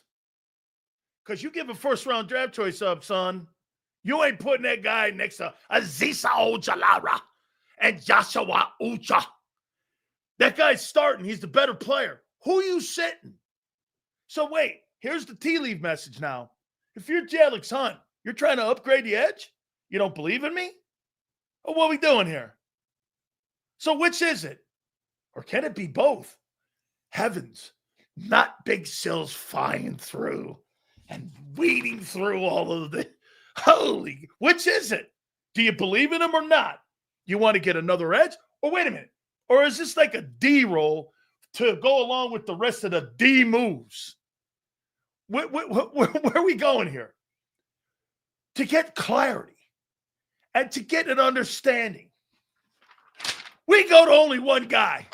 He is the co-host of Birds 365. And my friend, by the way, Super Chats go to the top. Battle Royale will happen at 4:30. He is our friend, Big J. Xander. What up, Big Sills? How you doing, brother? 8 days, my friend. 8 freaking days. I can hear it in the Big Sills voice. Ooh. 8 days away, man. I'm looking forward to that opener. I think we're going to beat the shit out of Dallas and Philly. Oh, yeah. I do, too. Yeah. So let's start here. The Eagles will get out to a what start in the first 5 games, in your opinion? Well, I think it'll start quick with a good win over Dallas, because I think the adrenaline and the high of that game is going to ride them and the fan base and the crowd and all the hype around that. I think they're in a position nicely. Now, after that, I think you could see a little bit of learning and growing. I'm not going to say it's going to be, I'm not going to condemn it, but it might be a little ugly. I think that's part of growing, as a unit together. So I think 2 through 5 could be a little tough. I mean, the other thing I'll throw at you, Sills, is, are the Giants going to be as bad as we thought? No. And so we get them 6 and 8. So that pre-bye week. Now, I think we're going to beat the Giants, to be clear. I'm just saying, I don't think it's a walk in the park game. No, they're going to be better because their front seven's better. So I think you win that opening game and get off on the right foot. And then I'm not going to say we're going to lose, but I think we're going to have some growing pains, settling in. The defensive players are going to settle in. And I think that's what's going to happen from weeks 2 through 6, somewhere in there. And then I really expect post-bye week is when things should start to be clicking. You'll start to really know the identity of the football team by that point. Remember, we have a much later bye this year than we did last year. I believe it's week 9 this year. So I'm kind of thinking that's kind of the trajectory. I don't think they're going to lose a bunch of games because I think they have enough talent, but it's going to be some learning in there. There's no doubt. I mean, you were 2-2 and you went on and won 14 ball games. 16-1 after that. Absolutely. So again, I mean, the start doesn't mean and have any indication on what the finish is going to look like. So, So I hear you on that. All right. So let me get to a little of the comments that Howie made and Nick made yesterday. I went back and listened to that. So what's your takeaway when they said that they were going to make that Sam Howell move, no matter what, whether the guy was injured or not? I posted that on my website and I said, gee, I wonder if they wanted more experience back there in case something went sideways there, because Tanner McKee is limited. I'm not saying they wouldn't put him out there, but you were going to make that move no matter what. Don't you think that's based on experience, that they wanted to have a guy in the conversation in there? Or why? I mean, well, I don't think it's about. Why are they making the move then? Because I don't think it's about McKee's experience. I think it's about he doesn't have any. Yeah, well, he's got some. He played a couple games. I mean, this guy started 25 ball games in North. Yeah, no, I get that. I mean, he's more experienced for sure than McKee. I don't think it was about that, though. I think it was about just the quarterback 3. I mean, both of them looked awful.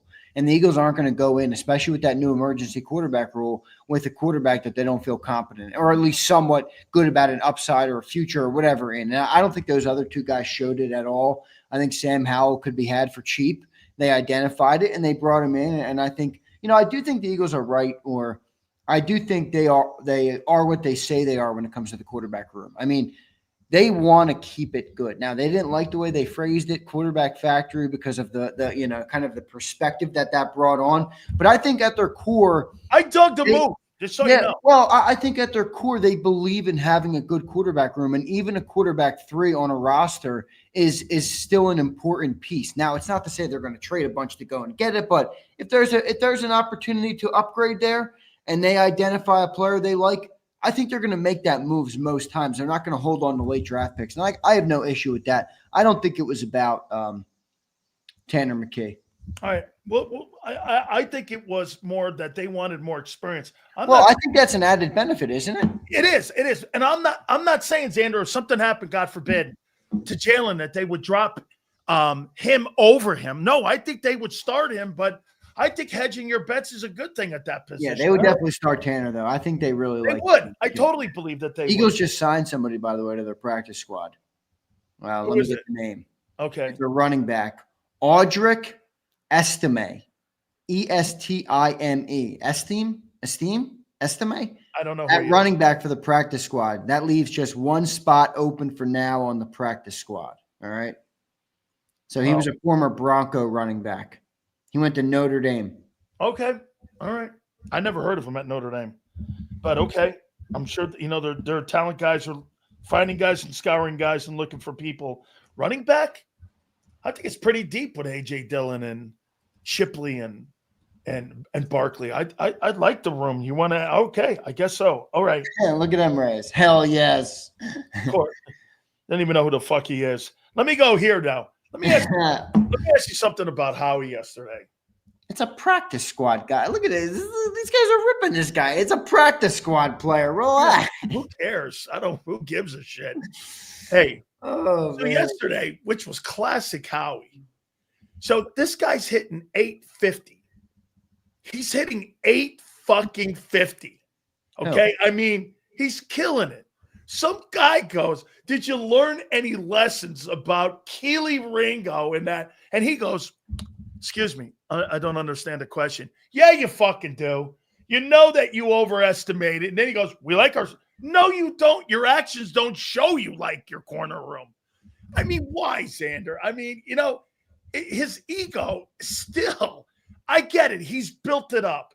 But, bro, you can't like that corner room. Well, here's the thing, though. The corner room's interesting because they do have two really good corners, but they just don't have a second outside corner.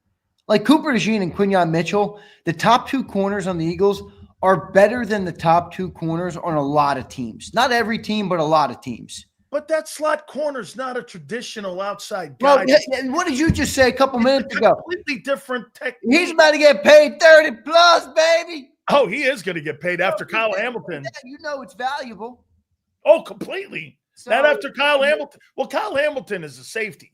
But he is. I'm just saying. The safety and the slot are the same. I got it. Hey, Cooper could be playing some safety this year. Let's see. I think he will be. Exactly. Let's see how that plays out. So doesn't that make more sense to put him at safety and put Mac McWilliams at the slot? I'd rather have him in the middle of the field like that out there and being a Kyle Hamilton.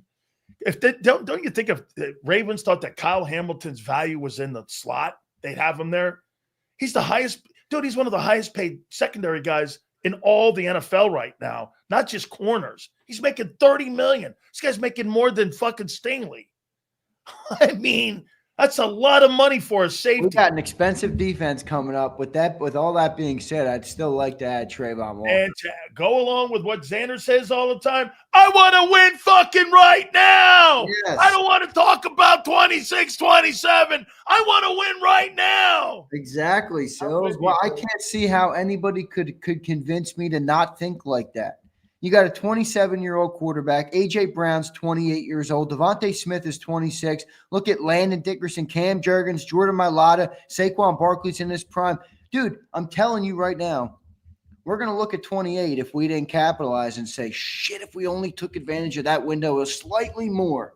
This is the time to go in, man. I know you got to think about the future, but we got a rare opportunity with how good this team is right now and how young they are. Is that in the next 3 years, you're going to win another one. So I heard you say something, and I better get an edge rusher. What? Better get an edge rusher if they're going to win one in the next three. Well, Jalix Hunt then goes to the second team. Well, No, I'm asking. Well, hear me out. I mean, last year, look at how good Brandon Graham was early in the third role, and look at how good Nolan was in the third role, and then they all elevate. Like I think I think that's his role. That's what I mean. Like I think the third edge rusher is going to get a lot of reps. So if that's Jalix, I think you're looking really good. Okay, well here, all right. So they want him in that rotation role. I didn't say they want him in that. That's a you thing. That's a me thing. That's a Xander thing. Well, I think this, and I said this yesterday or one of the other days on the show. I think most Eagles fans, and I can't speak for everybody, I'm just going to speak for myself, but I will speculate that most Eagles fans will look at Jalen Hunt and Nolan Smith and feel good about the players that they are and who the players they're becoming and what they're growing into, the potential that both of them have. But they would also probably say, if given the opportunity to make Nolan a number 2 and Jalix a number 3 with a better number 1, I think most would take that opportunity to do it because you're probably better suited with Nolan as a 2. I think Nolan's better as a 2 than he is as a 1. Could he be a 1 in the future and be a damn good one? Yes. In the year 2025, when I'm trying to go and repeat, I feel a little bit better with him as a 2. That's all. Again, I'm not trying to select the player. I think the player's got a great upside, but I think adding a number 1 edge rusher would completely change. I think it would give us one of the best defensive lines in all of football. You think that Nolan Smith's going to have a better career than Hassan Reddick? Hassan Reddick has had, till last year, 5 straight years of over 11 sacks. Probably the only other player to do that was Myles Garrett. Is that my internet cutting out or is it your internet cutting out? I don't have anything cutting out here. All right, It must be me. I think that'd be a tough ask for Nolan Smith to have a better career than Hassan. I mean, it's possible, but the reason I say no is because I don't know how long Nolan's going to hold up. Yeah, that's what I'm worried about. Like, is he a guy that can play late into his 30s? I don't know. I mean, he's got knee problems. He's got shoulder problems. He's got also, and I'm like, that's my worry with that is how long does it go?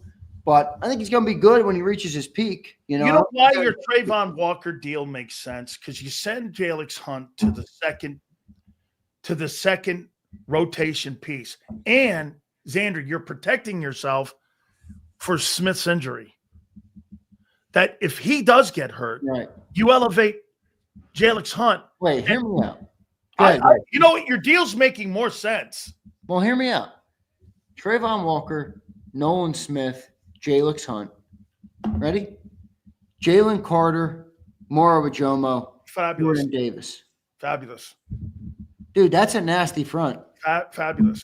That's a nasty defensive front. You could possibly cover like you did with Bradbury in 22. Exactly. Cover the corner over there. You're going to get pressure on the quarterback from Trayvon. Jimmy might be all pro. Dude, I'm telling you, I would feel so good about our corner 2 and our safety if we had that, because that's the best way to mitigate a guy, especially, here's the thing. You did it in 22 with Bradbury. You don't just have a player out there. Maybe if you have a Dory out there, he's kind of is what he is. But for a player like Makuba, for example, a guy who's going to be getting his feet wet, learning how to play the game, learning how to get acclimated to the NFL, that's the best case scenario. That's the best way to have a guy out there, learn how to play, and have a little bit of, a safety net of, hey, if I do get beat or if I am out of position on one play, I probably have Trayvon Walker coming around the edge, getting to the quarterback. That's in my opinion, that would make a bigger impact on this team than signing a good cornerback number 2. You're walking me into this thing, and I'm there. I'm there with it. I like it. I mean, but again, I turn around and go, why would the Jags do that? Now, I know why. Fair. They do need draft picks because of what happened a year ago. I get it. Trayvon's the guy we focused on, and I don't know if there's another guy out there like that. There's probably not, but I don't know. Sills, you tell me. Why didn't they give him an extension? They picked up the 5th-year option because they're on the pot, just like you said with us with Jordan Davis. Dude, you're still on the fence. Yeah. If you weren't on the fence, you'd have paid him. That's right. And you're right. Well, they did the same thing with Trayvon Walker, a guy who's 24 years old. Dude, he's like 6 months older than Jalix Hunt. I know. That's Mike Bill brought that up today. I was like, wow.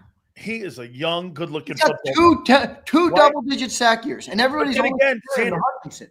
You got to remember something about the Jags. The Jags are not known for doing the right things. That's what I'm saying. Well, you're asking why would they get rid of him? Yeah. Well, okay. I got some hope that they're dumb, or it's just a new regime. So I'm going to hook you up on something. That 18 new players on your team, it's normal. Oh, I know that. Yeah, I know that. You got a couple guys on your roster right now that are. How many guys are UDFAs? Reed. This kid Darius Cooper. That the Bucks the Bucks I found out today. The Bucks have 18 new players. Yeah, they got 4 UDFAs. I knew that was normal, but again, as we talked about yesterday, when you reach the mountaintop, your fall is inevitably bigger because you went higher. So right. Bucks lose 18 players and they go from here to here, and everyone is like, whatever. Eagles might end up at the same spot, but because they fell from the mountaintop, everyone's like, holy shit. And I think that's actually fair because you are a team that has those type of aspirations. The question again is going to be how much of the Eagles backed up. That's just the only thing on the table this year. Well, you didn't ascend. It's not. You're hoping for player development to have kicked in. And the problem with that is on paper, you might be able to say, hey, they've fallen back a lot, but we can't compare. No, I'm not saying no, I'm not saying you. I'm just saying in general, it's hard to compare where we are right now because we're comparing August 27th for the 2025 Eagles, comparing them to the pinnacle of the 2024 Eagles, which culminated in that Super Bowl domination. So, we can't compare the final product, the end product of the 2024 Eagles that was refined and improved and optimized as compared to 2025 Eagles who haven't played a game yet. On paper, they're worse, but let's see what they can develop into. You know what I mean? I think it's tough to compare the two. I thought it was interesting when Howie said this yesterday. Yeah, no, man. I mean, the roster's far from complete right now. Yeah, he said far from complete. He goes, by the way, we still have the trading deadline. I'm like, bro, that's 7 months. That's like 4 months out. What are you talking about? That's 4 months out. Well, because I know you're ragging on this a little bit, and I don't have a problem with you picking on it, but in all seriousness, do you think this is just kind of life as a dominating team? No, life as we better Howie better get good at this. And we better get used to them having to do it because when you go and win Super Bowls and when you draft players, I mean, look at our 22 draft right now. That thing looks insane. We have 6 starters in that thing. When you draft that good, dude, you better get ready for people to walk out the door, people to sign contracts somewhere else, and you not be able to pay everybody and have roster crunches. Hey, I'm convinced it's the words I use because I am like this. Wait a second here. The league is set up for you not to win. Well, that's because they like parity. Well, that's because the Bucks have 18 different guys. I don't get what Deshae says those means there. Life as an arrogant team. I mean, Deshae, they won. What do you mean arrogant? Bro, confidence and arrogance, I think they're just a couple syllables away from one another. I think that's okay. I mean, look, you have confidence. Usually most of the people that are confident are arrogant. I mean, look, I don't have a problem with people being arrogant. Because and when you back it up and you win, I mean, I call it confidence. It's not overconfident. So I don't know, man. I mean, but when he said that, he goes okay, so where are we going then? We still have a big deal coming? You think there's a trade coming? Now, I think this Christian McCollum, bro, him being whacked off the roster, I mean, I don't know if that's Justin Simmons. I don't know if that's something, but I know Vic liked him. And then they got rid of Trevor Keegan. Right? Don't make me excited, man. Hold on. Don't make me either. And plus, it's an indictment a little bit of what you have. So Keegan gets knocked off the roster. Correct me if I'm wrong. He gets knocked off the roster and waived. And you also get Tristan McCollum getting waived. Hopefully, they're going to probably try to bring him back. Maybe they're keeping that final open spot on the practice squad for him. What move are they making? Well, safety, corner, edge, O-line. I mean, you know what I want. I just no. I'm asking you, what do you think they want? What are they eyeballing? Well, I mean, I think there's a lot of different ways they could go. I mean, a lot of offensive moves so far. So I would presume they'll go deep. O-line? Nah, I'm not going to go O-line. Hey, how about what's up with the 5'10" center? I don't even know who Pumper was talking about. Who's he talking about? I guess the Eagles signed a 5'10" center from the Rams, and they stuck him on the practice squad. Now, I would say this to you. Dude, to me, you know what that's a sign of? They're looking at Landon Dickerson's injury and Cam's injury, and they're hedging their bets on that. They're not moving Landon back over to center. They got to keep that guy upright, man, with his knee injury. Well, you know what I'm saying? 1 second. Gotcha, man. No, you're good. I just had to I don't know. I mean, look, there's a lot of This different guy ways. multitask more than any head coach I know. I'm talking about you. Go ahead. Let me hear you. You probably had to take the trash out. I know why, but go ahead. I'm kidding. No. I think edge is where they're going to go. It's where they need to go. And if you're Vic Fangio and there's any leverage you have, and you walk into that office and say, I gave you the #1 defense in football last year, all right, you're going to give up your first-round draft pick for Trayvon Walker, and we're going to call it a fucking day, all right? I'll see you September 4th. That's what I would say. Now, I don't think they're going to do that. I think they probably go to a marginal edge rusher and maybe a second. Where are they going to trade in secondary? Like, I was thinking about this, and I'm with all the Eagles fans who say to do it. Like, I understand why they're saying that, but they're not going to trade for another cornerback, dude. They're not. John's right. They already traded for Jacorian Bennett. They're not gonna keep trading for corners. They already have all these guys with upside. They're gonna put them through the process that Cooper and Quinyon went through last year and hope that one of those two guys gets better each game. And by week 8, week 9, week 10, they're a very viable, good player. They're not going to trade for a corner. Where's Vic in all this? I just told you. How come the only guy I hear in this is Howie? Where the fuck is Vic in this? Haven't you ever heard Philly 500 say it's Howie vision? All right. Oh.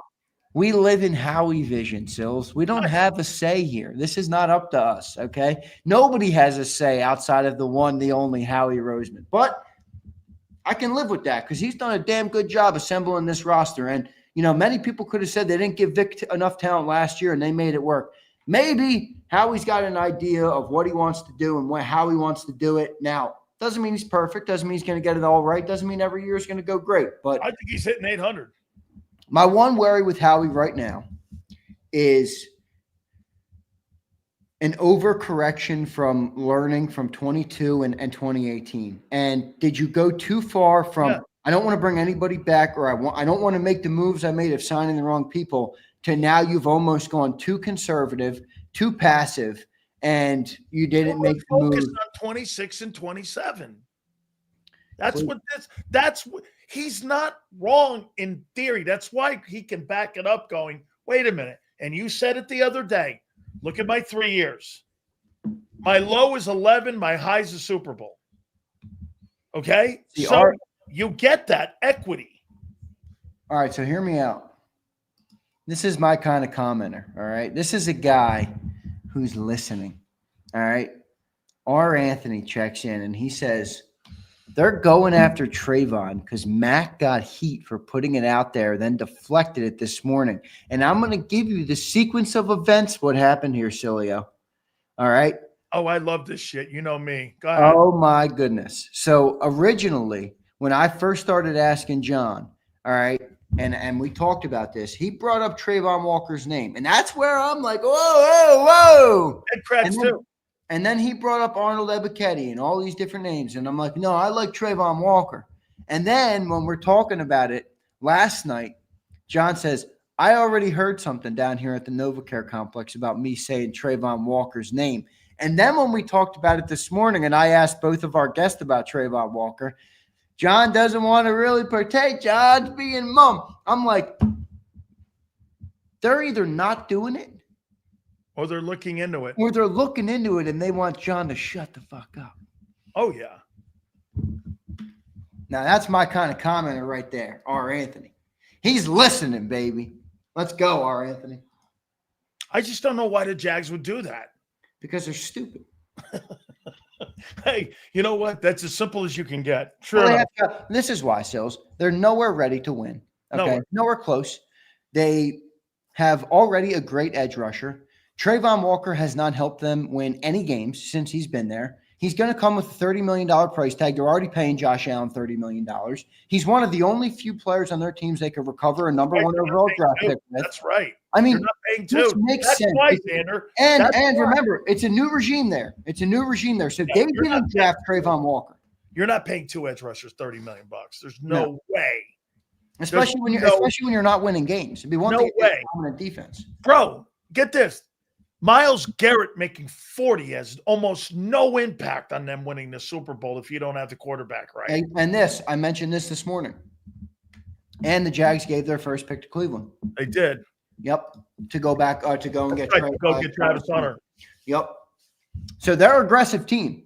And James Gladstone, or whatever his name is, did not draft Trayvon Walker. And again, as we talked about earlier in this segment, picking up a fifth-year option on a 24-year-old edge rusher that has double-digit sack seasons is done by nobody in football unless you're Jerry Jones or the Bengals. That's it. There's two exceptions. Jerry Jones, because he's a moron, and the Bengals because they're broke. That's it.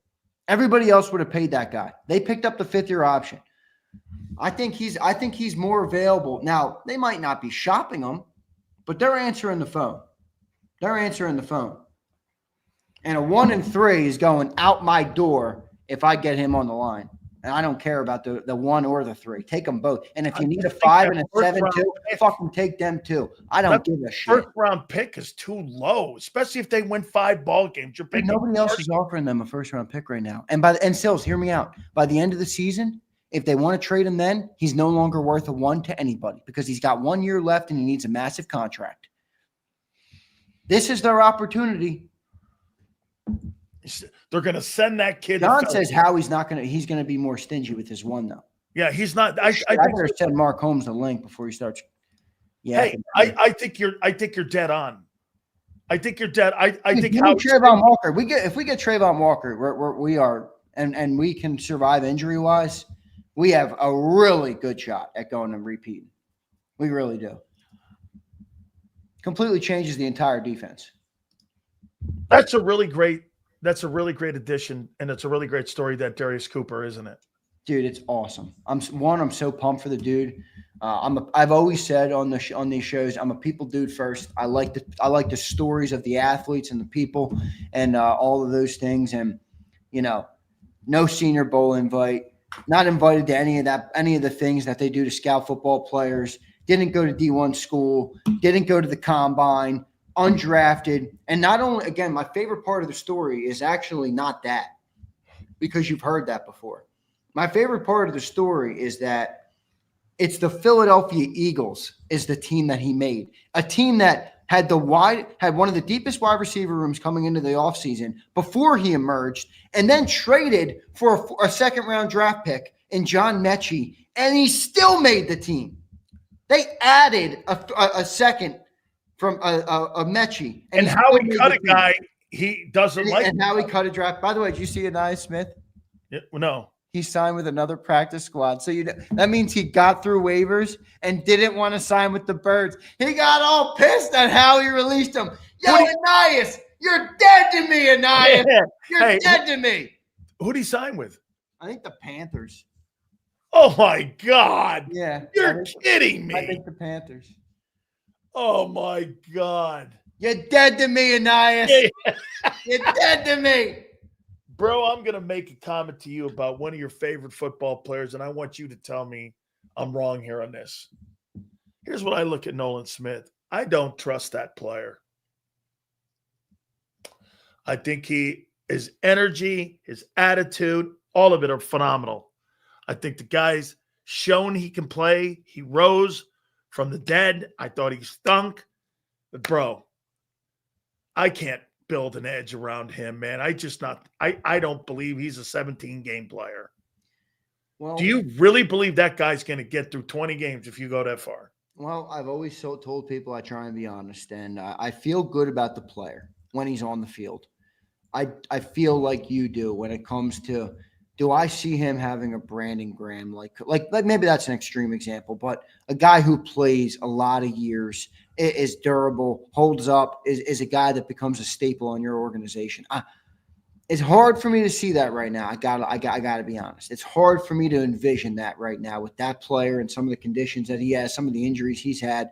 Now, again, I think the player is developing nicely from a talent perspective and from an on-the-field perspective. I think everything looks pretty good there, but I don't know. I mean, look, let me see this year. Because if he plays the whole year this year, I'm going to start to feel a little bit better. Yeah. I am of the belief that just because you're injury prone at like one point in your career doesn't mean you will be forever. That's not always true. But we'll see. If Nolan can survive this full year as the number one, if they didn't trade for Walker, I think that would be a good indication that he would be here to stay and would last a long time. Now, if he doesn't play 20 games or 17 games this year, I think you're going to see the Eagles ride the fence on him too, pick up the fifth-year option, not give him the full contract right away, extend that out as long as they can. So how about Howie getting questioned about Kenyon Green and the Gardner Johnson deal, and voila, there's Kenyon Green on the practice squad. Voila, he just mysteriously just pops in there for a guy who had no preseason. No, well, you get because he did not look good. He did not look good. No, he didn't look good. But this is a Jeff Stoutland run offensive line, and typically when he wants offensive linemen, now I'm not saying he wanted Kenyon, but I'm speculating that he wanted Kenyon. He gets what he wants, and they're gonna lean toward keeping offensive linemen. Same reason they put Cam Williams in the 53.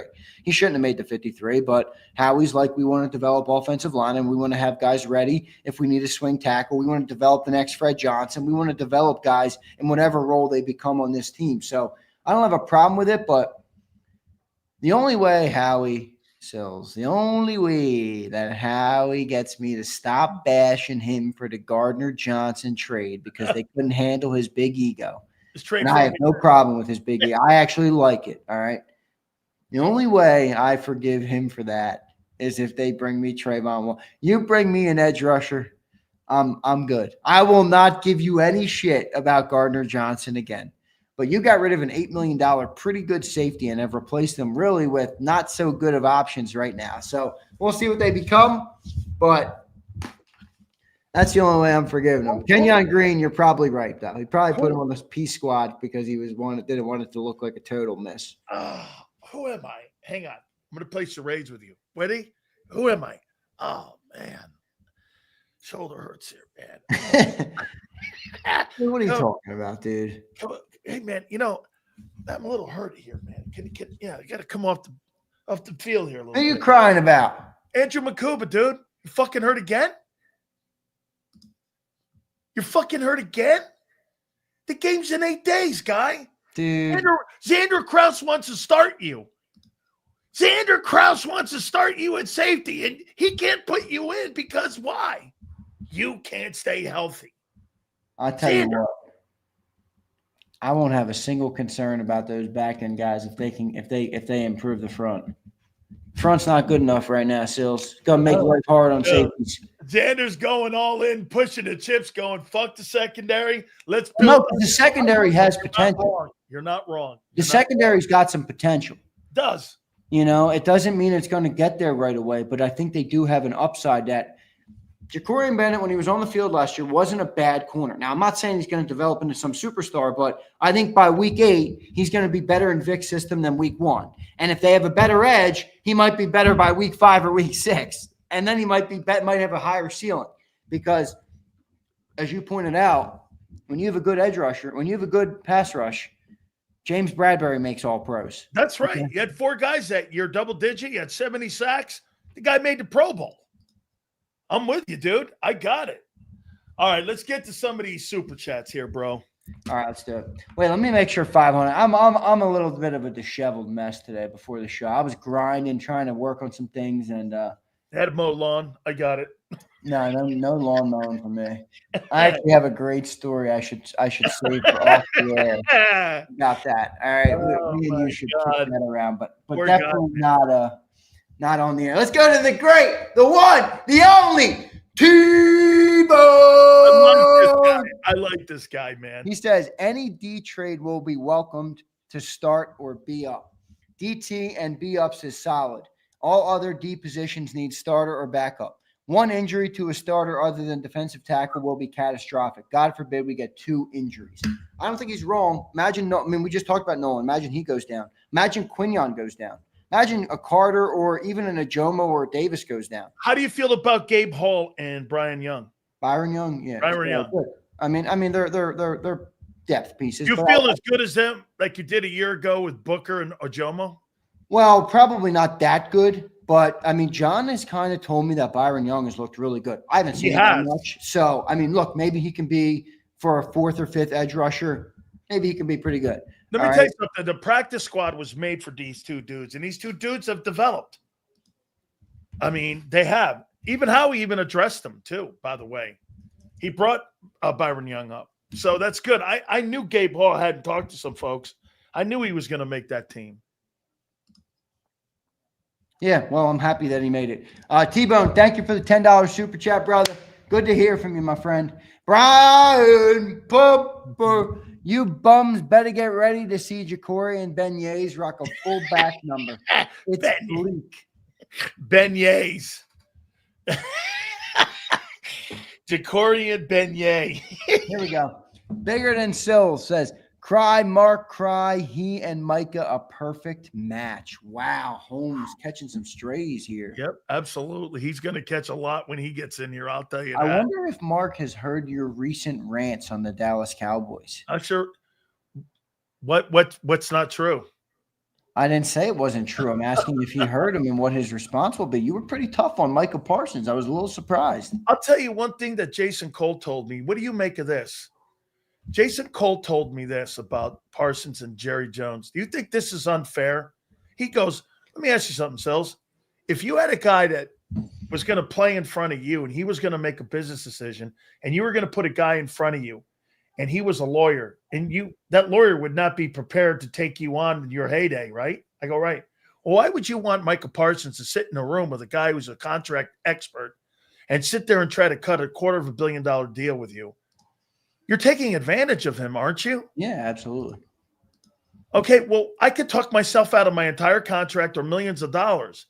So I did take Jason's side a little bit here going, why in the world would fucking Micah Parsons want to cut a deal with a contract expert like Jerry Jones? You wouldn't. But at the end of the day, what I told you about his agent is still true. His agents handled it ridiculously. Yeah. Dude, I'd be in there every day. They put 2034 on the table today. You know, I don't know. I'm a type of dude that if it's out there and being talked about, go and get it done. What is the agent? Why are you sitting back waiting for Jerry to call? You think you're going to win? Wait a second, though. You think you're going to win a pissing match with a $13 billion owner and Jerry Jones, a guy who's got a bigger ego than he knows what to do with? You're not winning that pissing match. Go and get me my contract. All right, I'm unfazed by your desires as an agent to win a pissing match. Go have the conversation, get the deal done. If the number was as close as Jerry said it was, the deal should be easy to get done. It's 42.5 right now. It's higher than anybody, and plus the guarantees are higher. I don't know. Again, like you said, the more you get into a pissing match with him, the more you're going to feel this thing to continue. You've got to end this now. Yeah. And get this, by the way, for the record, if Parsons starts sitting out games, Xander, he misses, what is it, $50,000 a week? I don't know. Are you really going to bail on that? I'm not sure what it is. Here's Q. He says, Audric Estime to the practice squad. Great. We talked about him. Great. Well, Nathan checks in. What happens if Q gets hurt? What does Sills think? Hey, if that guy gets hurt, you're probably toast, right? No, if Q gets hurt, you better be prepared to put Cooper DeJean out wide and take his role. Don't you think? Daniel, your comment on Birds 365 the other day had me cracking up. I think it was yesterday or today's show. I forget which one. Here's Bigger says, I'm not saying that either, but the injuries problems are big. Because you don't have the depth you have. Well, we don't know if you have the depth because we can't say that yet until we see it in action like we did a year ago. I didn't know you had the frickin' depth. We didn't know that. I didn't know Milton was going to be good. I didn't know Jomo would play well in a backup role. Nobody knew that shit, right? Here's Hogan. Hollywood Hogan says he got hurt draft during the team final roster photos. Who's he talking about? Makuba? Yeah. This guy's a 49er fan, I think. He's down bad because his team sucks now too, and they just signed Brock Purdy. I'd rather have the TV show of Jerry Jones than have my team play Brock Purdy $60 million. Boy, I'll tell you what, man. I thought it was quite interesting that the NFL players named Jared Goff the 15th best player in the National Football League. Wow, that was wild. What are you making that, Xander? What do you mean? Jalen's a top 20 player in football. It's an amazing feat. Oh, it is. He's 19th. I'm talking about the guy who's ranked higher. What do you make him? For him? I mean, look, he's a more he's a more passer type of quarterback. He racked up a lot of stats in that Detroit offense, had 3 great receivers, had one of the best offensive coordinators in football last year. Let's see what he can do this year with a new corner. I do think Jared Goff had a great year, and honestly, I think he's pretty deserving of the rating. He's really turned his career, and you get traded away from the team that drafts you number 1 overall, and he's put together a good career in Detroit. So I give him a lot of credit. How about this? He's taken 2 different teams to conference championship games. Yeah, it's impressive, dude. No, 2 different. No, yeah, he went to the Super Bowl. He took the Lions. He took the Lions to the NFC Championship game, and he took the Rams and won it. Yeah, well, he better have a better performance if he gets the Commanders in the playoffs. Yeah, you can't shit the bed against Washington like that. Fiddlesworth, he says, reel it back in still. Xander's not taking the bait. I really annihilated that bait. Ain't no bait. I took that bait and shoved it right back. Hey, ain't no bait when you hear this. I still got a lot of moves to do, and you're trying to force down Andrew Makuba to me. Holy shit. This guy's like balsa wood. You make airplanes out of balsa wood. Oh my God, this is gonna be all right. Let me get at it. Wait, let me make sure we got all of our super chats. All right, we got them all. We got them all. All right, Sills, thank you, brother. Did they name the practice squad? Oh yeah, they did. You didn't get the full practice? No, squad? I didn't get the full practice squad. I'll bring it up. All yeah, right. I didn't see the practice squad yet. I saw a few names. We got some time. Did they bring Kyle McCord back? Yes. Good. I thought they gave up on him too soon. I'm a St. Joe's prep guy, and I'm not even saying good to that one. That dude was. Dude, you only give what? You only get 4 months with the guy? I mean, come on, man. Let's see what the guy can do. I think that's all right. So one spot's open. All right, wait 1 second. Let me find the full list of practice squad members. All right, here we go. Ready? Yeah. Linebacker Chance Campbell. Let me pull it up. Whoa, HKP with a $20 banger. Thank you, brother. He said, appreciate the coverage, Big Sills and Big Z. Much love, fellas. Love you, brother. I appreciate you, man. Absolutely. The support of the channel goes a long way. Thank you, my friend. All right, here we go. This is it from Johnny Mac over on X. Let me load this thing up. I'll make it a little bigger if possible. All right.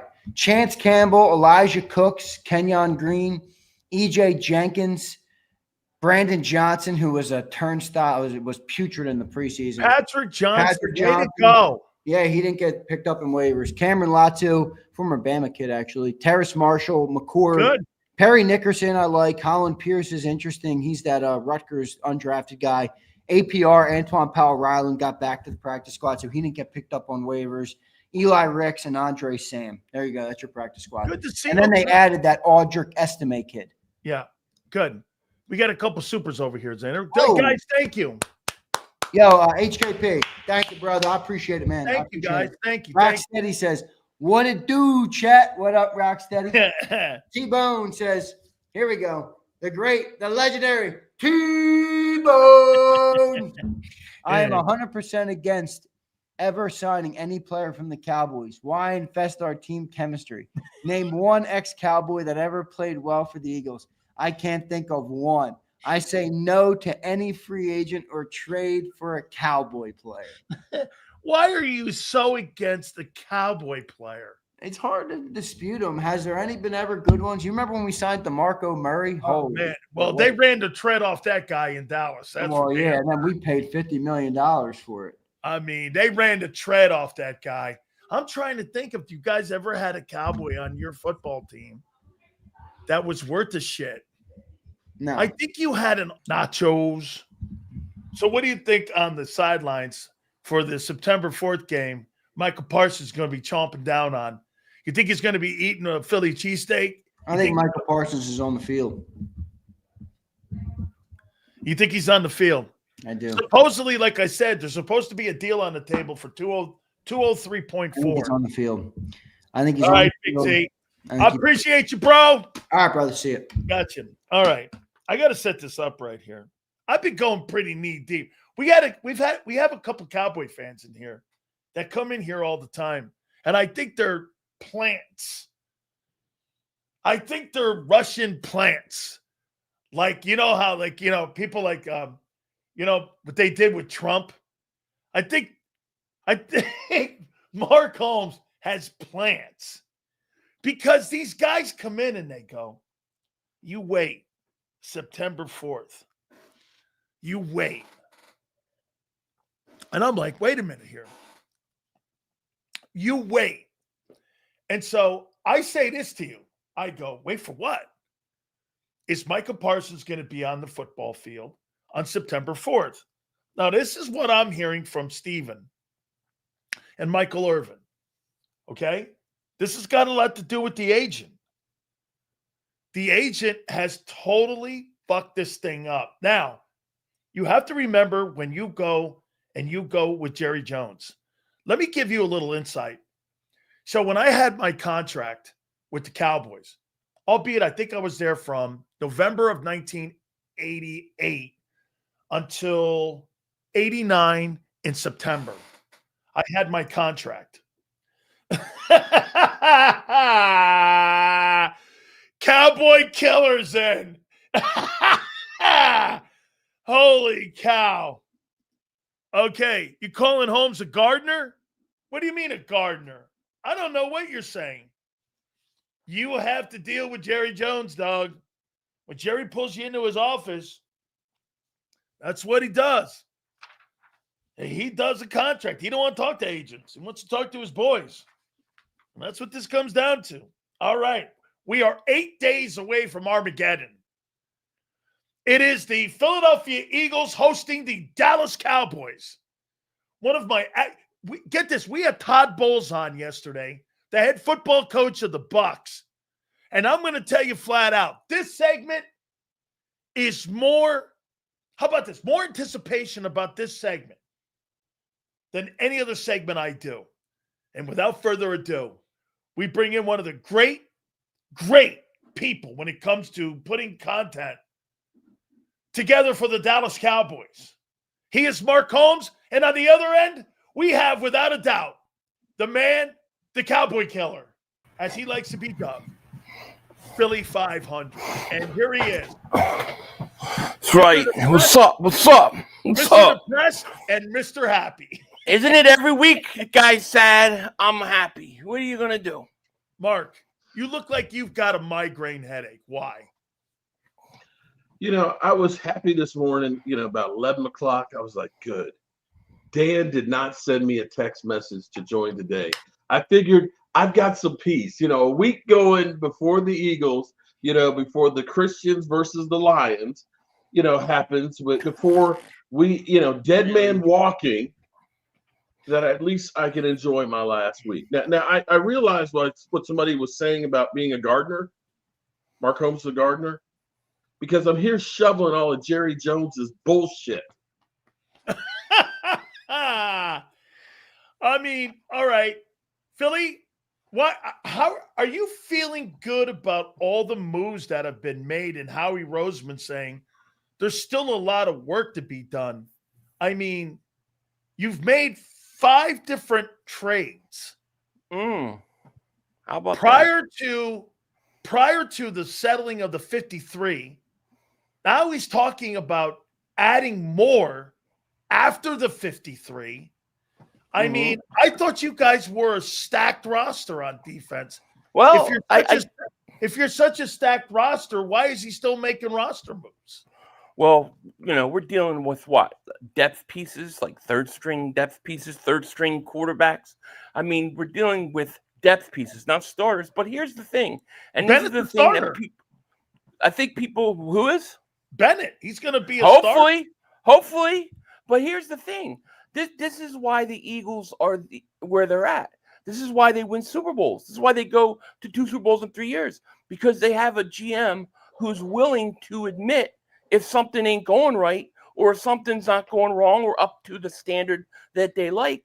And he's not afraid to go and fix it. I have no issue with that. At least he's trying to fix it instead of saying, no, we're good with what we got. We're good. We believe in our moves. No, he's humble enough to say, you know what? Maybe Ringo's not working out how we anticipated. Let's get on top of it. I have no problem with that at all. I've got to ask you, Mark. I've got to ask you, man. Do you believe that Micah Parsons runs through the tunnel September 4th?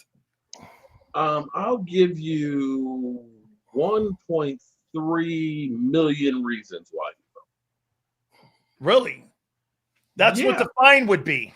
No, that's how much he's actually going to get paid per game. Ah, See, here's okay. the thing. Here's what you got to look at.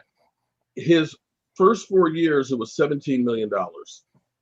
This year, well, actually, he's filing a grievance because he thought he was going I in saw as that. a linebacker, getting 24, but they're saying defensive end, which would be 21. But basically, you're talking about $1.3 million per game. When you're looking at, say, $5 million like last year, that's a lot of money to be sitting on the sideline. And the NFL owns your rights. If you don't play, well, we just have you for another year. Plus, So they could tag you too. Yeah, they can tag. But now here's the thing about tagging him. It would be stupid because then it's hard dollars. I see Philly 500 just kind of subtly gave a shot at me and the Dallas Cowboys about a GM that recognizes when they have problems. No, I wasn't thinking about you at all. Because we know we got Jerry I Jones. wasn't.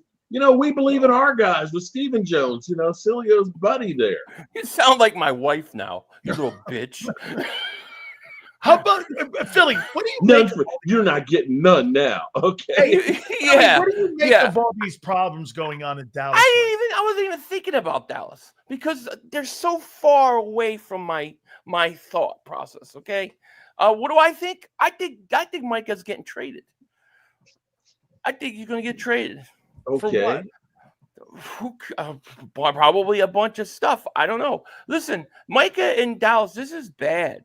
This is more than just business. This is now personal. You got a guy sleeping, during the games. You got eating burritos. I mean, this is I like more burritos than in just. Dallas, though. They're This good. is more than just I didn't get my money. I didn't get my contract, and it's more than that. I don't know if he'll get traded. Honestly, I don't know, but I don't think this is good, and I don't think this thing is going to end anytime soon. And now we got all these rumors about Green Bay. I think where there's smoke, there's fire. I think something's going on. I don't know what though.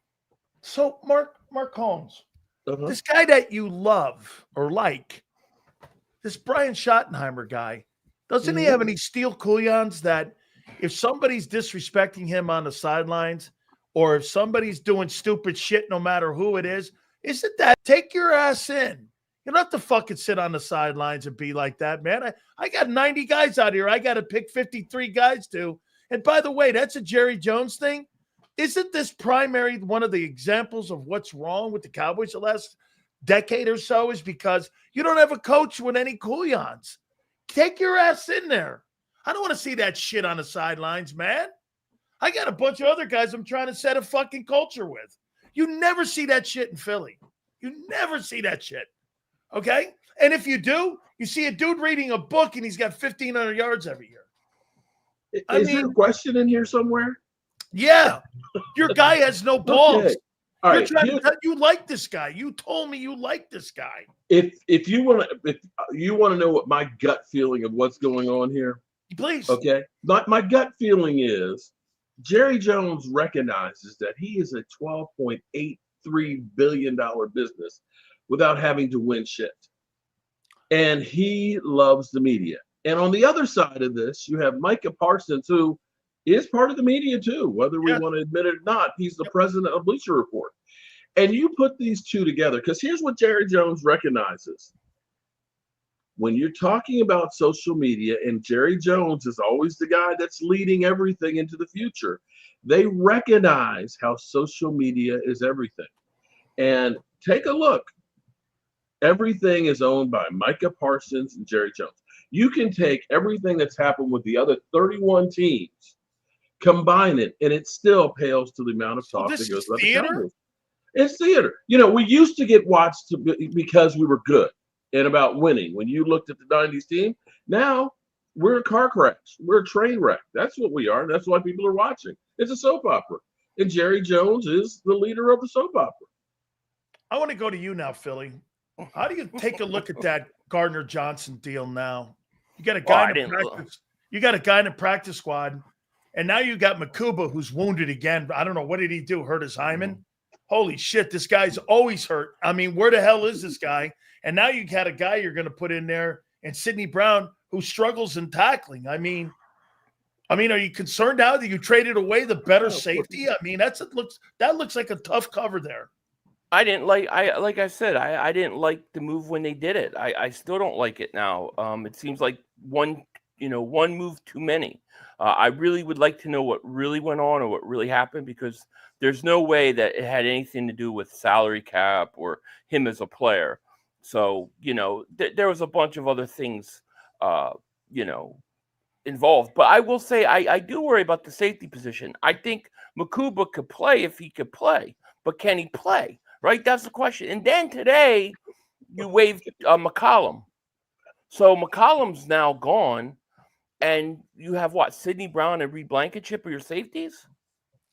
Now, I would say this. Does that mean problem. that hey, how about this, Philly? Does that mean now they're going to sign or potentially bring in Justin Simmons since you waived that guy? I hope not, but probably. I think it means they're going to bring somebody in.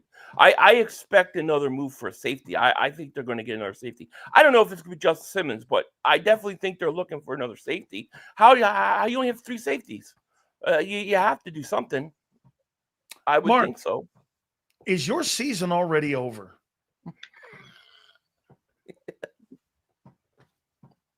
Before it even started, is your season over? Done. You know what, dude? I got to tell you, man, I feel like I'm a prosecutor and I'm talking to a guy who knows he got his hand caught in a cookie jar, or he got caught doing something dumb. And I'm starting to have empathy for you here. I am. I can't believe it. And you know what? For the thing that I said years ago about you having, like, you're sitting in your mom's basement and you're doing this, I'm going to apologize for you, because, dude, I didn't know that the beating that you take every fucking week in the media, not just here, but with you on when you post those things. You know what Philly is? Philly sends me text messages going, "Are you watching these videos?" Here's what I actually have to say is, I have to be kind of, in a way, thankful for Jerry Jones. I don't know what other YouTubers do with other teams. There is never a lack of shit to talk about with the Cowboys and a lack of people to come in and troll the fuck out. And, rule number 1 of social media is to get people to watch. And Lord knows they're watching this train crash. Why, if you're Dak, why do you want to play in Dallas? I got $60 million a year reason. Okay. I don't. That one is one I questioned myself before he signed this other contract. But in the case of, let's say, Micah Parsons too. If Micah Parsons went to Green Bay, do you think that people would care about his podcast as much? No, they wouldn't give a shit about him. There you go. Oh, there so you go. He's the football player of Jerry Jones. Yeah. I just care about my brand and not really winning. Well, from a football standpoint, Micah Parsons is a bigger threat on the Packers than he is on the Cowboys. Just being honest. That's the youngest roster too in the league. Yeah, it is. Yeah, I mean, to me, that would take Green Bay, I think, to another level. So I much rather him stay in Dallas, where I know he's not going to do anything, than go to Green Bay. How about Micah Parsons to Washington? It won't happen. I don't think that would happen either. It's not going to happen to Green Bay either, because Green Bay literally broke Jerry Jones. That would be the last team that he would. You don't think Jerry Jones, in his arrogance, could be like, you know what? We don't need Micah Parsons. Screw Micah Parsons. We'll send him to the division and beat his ass every year, twice a year. Don't you think he's capable of something like that? Because I totally do. No. This is Jerry Jones doing Jerry Jones things. No. It's not like Jerry Jones trades players left and right. Wait. He would rather have Micah Parsons there on the sidelines, giving him publicity, even if he ends up holding out, than he would to get these picks. Watch this, Philly. Oh, shit. Did you watch? Have you seen any of that Netflix thing? I refuse to watch it. I watched half. I watched half, and it told me a lot, though. But it told me a lot, though, about the Cowboys. Yeah, because get this, Mark, get this. And Philly, you follow up here. Get this. He's laying in bed with his wife, and he's looking up, and his wife is looking up at the ceiling, Mark. She's looking up, and he goes, "Okay, I give." What? And his wife looks over at him and goes, you can't fucking leave well enough alone, can you? They had just won 2 back-to-back Super Bowls, and they fired Jerry Jones or fired Jimmy Johnson. And she goes like this, you just can't fucking leave well enough alone, can you? And Nope. he goes, I can't. I mean, that's what I learned about him. He can't leave well enough alone. So let me sure I got this straight. So he's got a camera in his bedroom. No. He's looking at, he looked over at her and he goes like this. She's looking up at the ceiling and he just goes like this. What? All right, I give. She's like, you just can't fucking leave well enough alone. And she was dead serious with him on that. And this is where I'm going. Philly, you tell me if you agree. Oh, Philly, wait a minute. Tell me a little bit about the Netflix. What'd you think of it? Well, I only watched half, but the one thing that became clear to me watching it was that almost like the Eagles with Howie, when Dallas is successful, it's because Jerry Jones takes chances and he takes risks. He took risks in purchasing the team. Mm-hmm. He took risks in firing Landry. He took risks in trading Herschel Walker. When he does those things, that Dallas has been successful, kind of like Howie, and with him taking risks. Now, Jerry Jones, who they have today, Takes none. doesn't take any risks. He doesn't take any risks at all. So he's a show of his former self. And as long as he continues to do that, Dallas is going to continue to lose. I want to say one thing real quick here. Okay. That as a Cowboy fan, this is hard to really admit. The reality is the Dallas Cowboys got lucky as shit with the Herschel Walker trade, and they had a great coach and evaluator of talent in Jimmy Johnson. Without one or two of those things, Jerry Jones is not the $12.8 billion, net worth team. He was fortunate that he had Jimmy Johnson, and it was just basically everything lined up for that window. And that's what the Cowboys have been living off of for the last 30 years.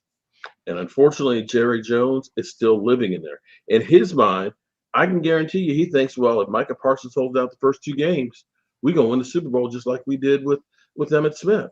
But you can't do business the same way. All of the dynamics have changed from back in the 90s. I'll say this. How serious is Micah, though, in getting a contract? Like, if you're really serious, Micah leave. knows the game. Leave. Did you hold it? Did you see? Go, hey, let's be real.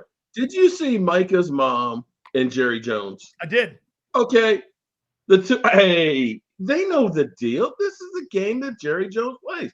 Dak said it last year. I don't listen to Jerry Jones because we know he is P.T. Barnum. It's all a freaking show. You know what? Hey, Philly, you know what this is going to do? Because they're going to get their asses kicked on September 4th. The storyline is going to be Jerry signing Micah. And that's going to supersede the game. And it'll be like the night before. No, it's going to be at 6 o'clock Thursday night. Yeah, it's going to be some shit like the day before, the 23rd hour or something. How many reps can he actually play? How many snaps can he actually play? It's not going to be It's about stealing your thunder, bro. That's right. It's about stealing your thunder. Hey, well, I'll take the W. I'll take the W. No. And that's the difference from what he's saying right now. But don't you think, Mark, since the Cowboys, how many players away do you believe the Cowboys are from winning a Super Bowl? In your honest opinion, how far do you, I'll tell you, and then you tell me, how far do you think they're away from winning a Super Bowl? Interior defensive line, another cornerback, and a really good left tackle, and a running back. Okay. That's quite a bit, but that's 5. That's fair. Mm-hmm. How far away do you think they are, Philly? That sound right? Corner, D tackle, stop the run, a good offensive lineman, interior, and a good back. Corner, defensive tackle, maybe 2 defensive tackles, a running back. They need some offensive line help and a quarterback. Oh, and a QB. Fired. All right. Okay. Well, then doesn't this make sense, guys, to what Mark said? Mark, why not do this? Since Jerry Jones came into the NFL with a massive trade, one last hurrah on the way out. You send Parsons, like Philly said, You send him for 3 1s, 2s, a player, what have If you you. can get And then 3 you know what? He bows out. He bows out, passing the team to his son with all that equity, because get this, he's not going to accumulate wins, but he could accumulate draft picks. Yeah, he could. But I'm sitting here looking at our draft picks of the last few years. You know, let's suppose it is that you draft another CeeDee Lamb and Micah Parsons, then great. But what if it ends up being that you get a Mozzie Smith and a Tyler Guyton with those picks? You know, I can remember, I'm old enough to remember when New Orleans traded their whole draft to Washington they could draft Ricky Williams. And not a single player on there amounted to a hill of beans. Or even if you want to go in there, RG3's deal when RG3 and now that, okay, for the Rams and such again. So I don't know, man. Now you look at the Eagles, they traded Carson Wentz. Look how many picks turned into all the players they got now. Involved in that. True. It's a risk either way. But that's what Dallas used to do and be successful at, taking risks. But Philly, he took risk. But Philly, he took risk when he had Jimmy. Right. Well, and okay, before, that right? Jimmy could make sure those risks were going to be more calculated. Brian Schottenheimer's not going to be the guy you're taking a risk with. I mean, but even firing Jimmy was a risk. They hired maybe the dumbest coach sorry ever in Barry Switzer, 4th and 1. I'll go for it twice. I mean, he won a Super Bowl too. He did. You're not going to get any. Dallas, the way I see it with the Cowboys is they're in NFL purgatory. As long as they keep doing the same thing with the same collection of guys, nothing is going to change. So hopefully, I disagree with you on that. Signs Parsons, then you have 3-4 more years where they maybe playoff team, maybe they go to the first round and lose. I disagree with you. No. They're 8 years away. No. You know the difference between the Cowboys being one of those elite teams and not is the fact that they don't use the best tool that they can to top off their roster, and that is in free agency. Had the Cowboys spent $8 million a year last year to get Derrick Henry, you would be looking at this offense right now and saying that's a juggernaut. You honestly would. But I know that's the problem. Is you're looking at it and saying, well, with this collection of players, you got to start all over. Starting all over doesn't fix the problem. Until you start using free agency, you're even in worse shape.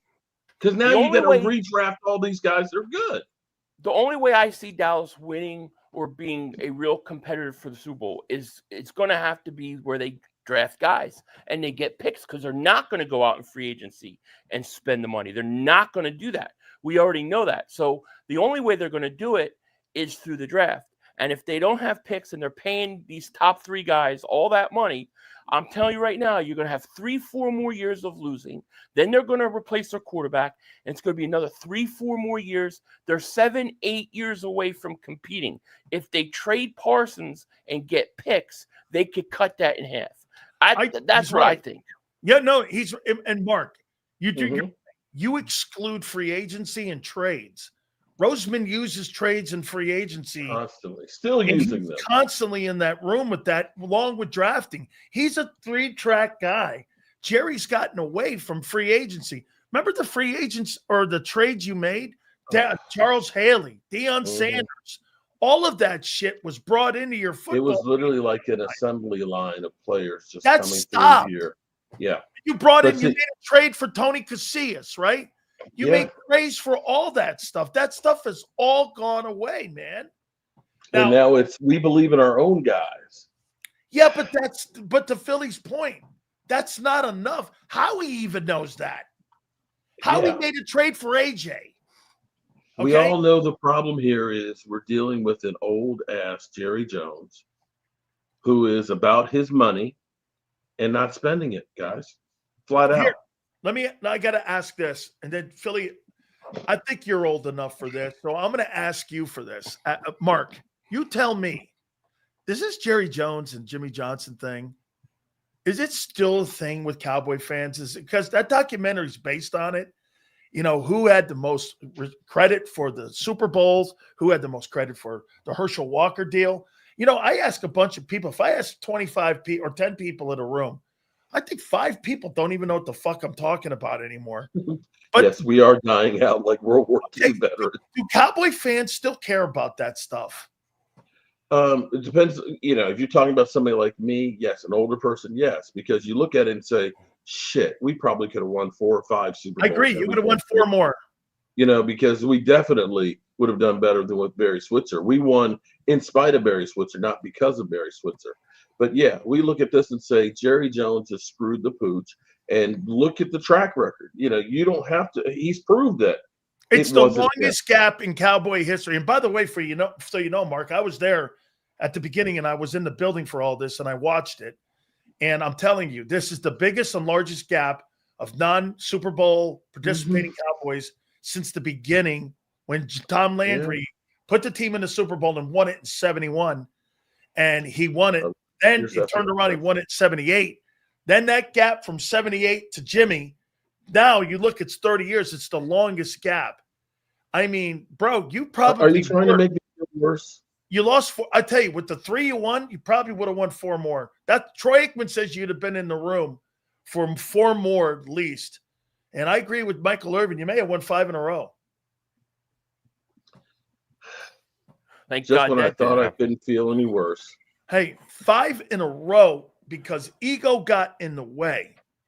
And by the way, still getting it on. Motherfucker, let me tell you something about that piece of shit. That guy is the same guy who accused Troy Aikman of being gay because he was dating one of the Dallas Cowboy cheerleaders. And it was taboo. You couldn't date one of the Dallas Cowboy cheerleaders at the time. And so here's the other one. Him saying that Tom Landry was forgetting names. Mark, the reason Tom Landry was fired was because he kept too many of the old guys. Right. Remember? But remember now, this is how petty Jerry Jones is. Because I remember being there at the Pro Football Hall of Fame for Jimmy Johnson's induction. Here it is. It's Jimmy Johnson's moment. They've got the interview. We're right there in the field. And Jerry Jones says, we're going to put you into the Ring of Honor. You belong right up there. And then doesn't do it for a year and a half. And it's like, okay, that's great that you're going to put me in the Ring of Honor, but this is the Pro Football Hall of Fame. This is my moment. But he had to steal that moment from Jimmy Johnson. So that's how petty he is. And that's what he's doing with the team right now. He gives no fucks about us Cowboy fans. You want to hear petty? I'll give you petty on Philly's side here. So yesterday I'm watching a press conference. This guy, Howie Roseman's hitting 800 right now. Somebody questions him on the corner position. Hey, did you learn a lesson about – sorry, I don't know what you mean. Yeah, you do, dickhead. You know that you overvalued and overestimated Keely Ringo. He's like, we like our room. No, you don't. You signed a garbage can guy in Adoree Jackson. You made a trade for JAKIB Bennett, and you got him playing out there. You brought back Fred Johnson. This guy goes like this. Oh, I love my room. No, you don't. No, I mean, bro, he is so arrogant, man. How he's arrogant, bro. I love it. I have a great Eagles fan. Okay. Leo Bridgewater. Now, Leo is a veteran. Okay. And he actually, if you smoke past the Dutchie, he's in a dispensary with a former NFL player and stuff. Is that a marijuana dispensary? Yes. Yeah. Okay. But they do this for veterans that actually work with NFL players too. Okay. But he swears that you guys are going to repeat as well as three-peat, and we have a standing bet and stuff. But I got actually some hope from an unlikely source that the Eagles aren't going to repeat. And that would be you, Dan. Me. And Angelo. Good luck with that. I have no way they're repeating. There's no way. There's no shot they're repeating. I think did you say 10 wins or 11 wins? I said 11. 11 wins. What did you say? How many wins did you say we'd get last year? I think I said 9. 5? No, 9. That was Angelo. He said 5. 5. I said 9. Okay. 9. So Philly, you're trying to say that's bullshit then, huh? Well, no, I was right in 21, 22, 23, and they got me in 24, but we got him. We got him in 24. Wait till 25. I'll be right this year. You know what? When all these guys were telling me they were awesome at 10-1, I said, you're frauds. everyone was kicking my ass for it, and I went, they're frauds. Yeah, that was bad. That was turned bad. out I'm to waiting for be. the 30 for 30 on that one. Okay, so to be clear here, in 8 days from now, you're saying there is no chance in hell for the Cowboys. Am I correct on that? Wait, ask him that. Clock is right twice a day. A broken clock is right twice a day. I mean, there's always the hope, but it's not likely. Not likely. I mean, So wait a you minute. guys can't even concentrate on football. I'm dying to know what's going on in your locker room. I mean, Mark, you make how many videos a day on Micah and the situation? You don't even talk about football. Actually, I don't hear you talking about the battles going on at guard. Wait. I got a real question for you, Philly. You got Micah. Philly. Oh, No, Micah. hold on. A real question here. Pay Micah's money, please. Why is it people are always concerned with how many videos I do a day? I mean, is that like counting people's money? Because I was told don't be counting somebody else's money there. Just stating fact. It's just stating a fact. Stating fact. Just a fact, right? I wake up at like 6:30 in the morning. I'm waking up. I thought my alarm's going off. No, it's Mark sent a new video. Mark has a new video. Mark has a new video. Mark, hey, it's because of Cowboys. Every one of them something different. Wait, hey, Mark. It's always Micah or Dak. Mark, how about this? So, CeeDee Lamb or George Pickens versus Adoree Jackson. Who you got? You asking me or Philly? Wait, CeeDee Lamb versus who? CeeDee Lamb versus Adoree Jackson. CeeDee Lamb versus Cooper DeJean. Wait, over there at that corner spot. Who is George Pickens versus CeeDee Lamb and versus Adoree Jackson? George Pickens and CeeDee Lamb versus Adoree Jackson and some dude named Benegatti Bennett. Benegatti. Benegatti. Who you got? Who you got? You don't know his name. Who you got in that one? Who you got in that one, Mark? Oh, I'll take my guys on that one. The one thing I could say is Dak, after having major injuries, the 2 times he has come back and played outstanding. And here's something that's kind of interesting. To the playoffs. Wait. Let me give you some facts here. One thing that's interesting is when Dak Prescott plays against the Eagles in the 2020s, there's been 5 games. He's averaged 305 yards, I believe 98 passer rating. Wow. 9.8 yards per pass, and 3 TDs, including 2 games in Philadelphia, one of which he had 5 TDs in a loss. And this is in the playoff. 4-1. That's why these stats are so useless. We're talking about 9 and 5. Dak's 9 and 5 record. I'm just saying, for the Cowboys to be successful, unfortunately, the way Jerry Jones sets everything up, it's going to be win or die with Dak Prescott. Okay. They're useless stats. Okay, I'm going to ask you. Stats. Okay, then I'm going to ask Philly this. What is the stat line for Dak Prescott versus that suspect secondary of Phillies right now? Well, let me ask you a question. No. I'll ask you that same question. No, because you got to keep it in context. The first 3 quarters or the final or all 4 quarters together? Because what I expect from Dak and what Dak's known for throughout the league is called garbage time stats, right? When the game is out of hand and the Eagles have their starters 4-1 against you guys there, bro. When it's like 34 to like 6. And the Eagles starters aren't playing anymore, and then Dak goes and throws 2 touchdowns in the 4th quarter, so Mark can do a video and tell us how good Dak was. He threw 2 touchdown passes. It's not really fair. First 3 quarters, Dak's getting shut down. Last quarter, he gets garbage time stats. All right, let me get Mark. What's the numbers? Give me a projection on what you think. A stat line number for Dak Prescott versus this team. The Eagles on September 4th. I'll give you mine too. I'm going to give you. I'm going to stick with his average: 305 yards, 3 TDs, 9.5 yards per completion. We're going to have to throw the football there, bro. There's no ifs, ands, or buts about it. We're going to have to throw the football. I think. I'll tell you what I think. Ready? Here we go. I think he's going to go 21 of 32 for 365 and 3 touchdowns. Damn. Oh, shit. He does that shit during the regular season versus the Eagles all the time. That's what I'm saying. Yeah, I don't think it's going to be that much because they're not gonna have a running game. Give me a number. What do you think? No, but here's the thing. Though. Even if we had a running game, we're going to go for your weakness. Your secondary is weak. Okay. The secondary's not. You have to attack the secondary. Don't buy into all that. Why would I run into because your middle of your defense? Makuba's hurt again. When we talk about secondary, you got to remember they're talking about depth pieces a lot of times. Only one position we're talking about not started. You got Quinyon Mitchell is a very good cornerback. Cooper DeJean is a top-notch cornerback. No, that matters when they're on the field. Right. And the other positions where you have. And secondly, dude, you have Sidney no Brown offensive line. Sidney Brown. They have no running game, no offensive line. Do you want statistics? I'll say that's why they have to throw, though, Philly.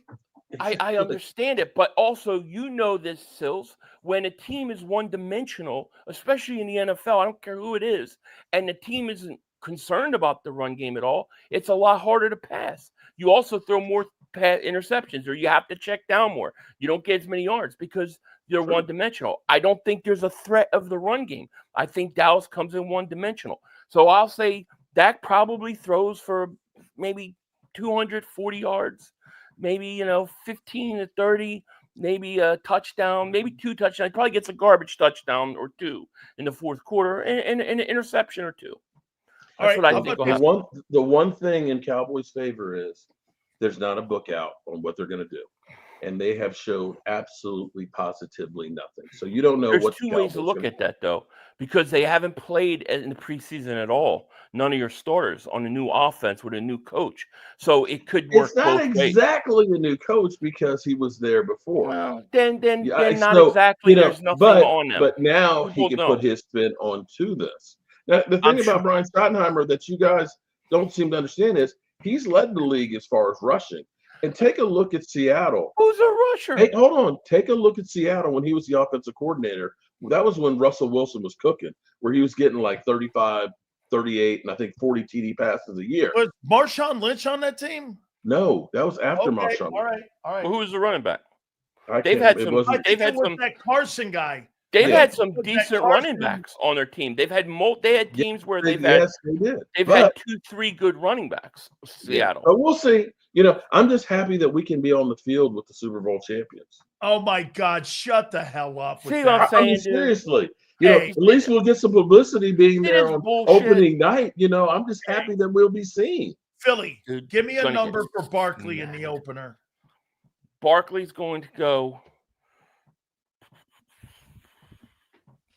I'm going to say 20 carries, 205 yards. Damn.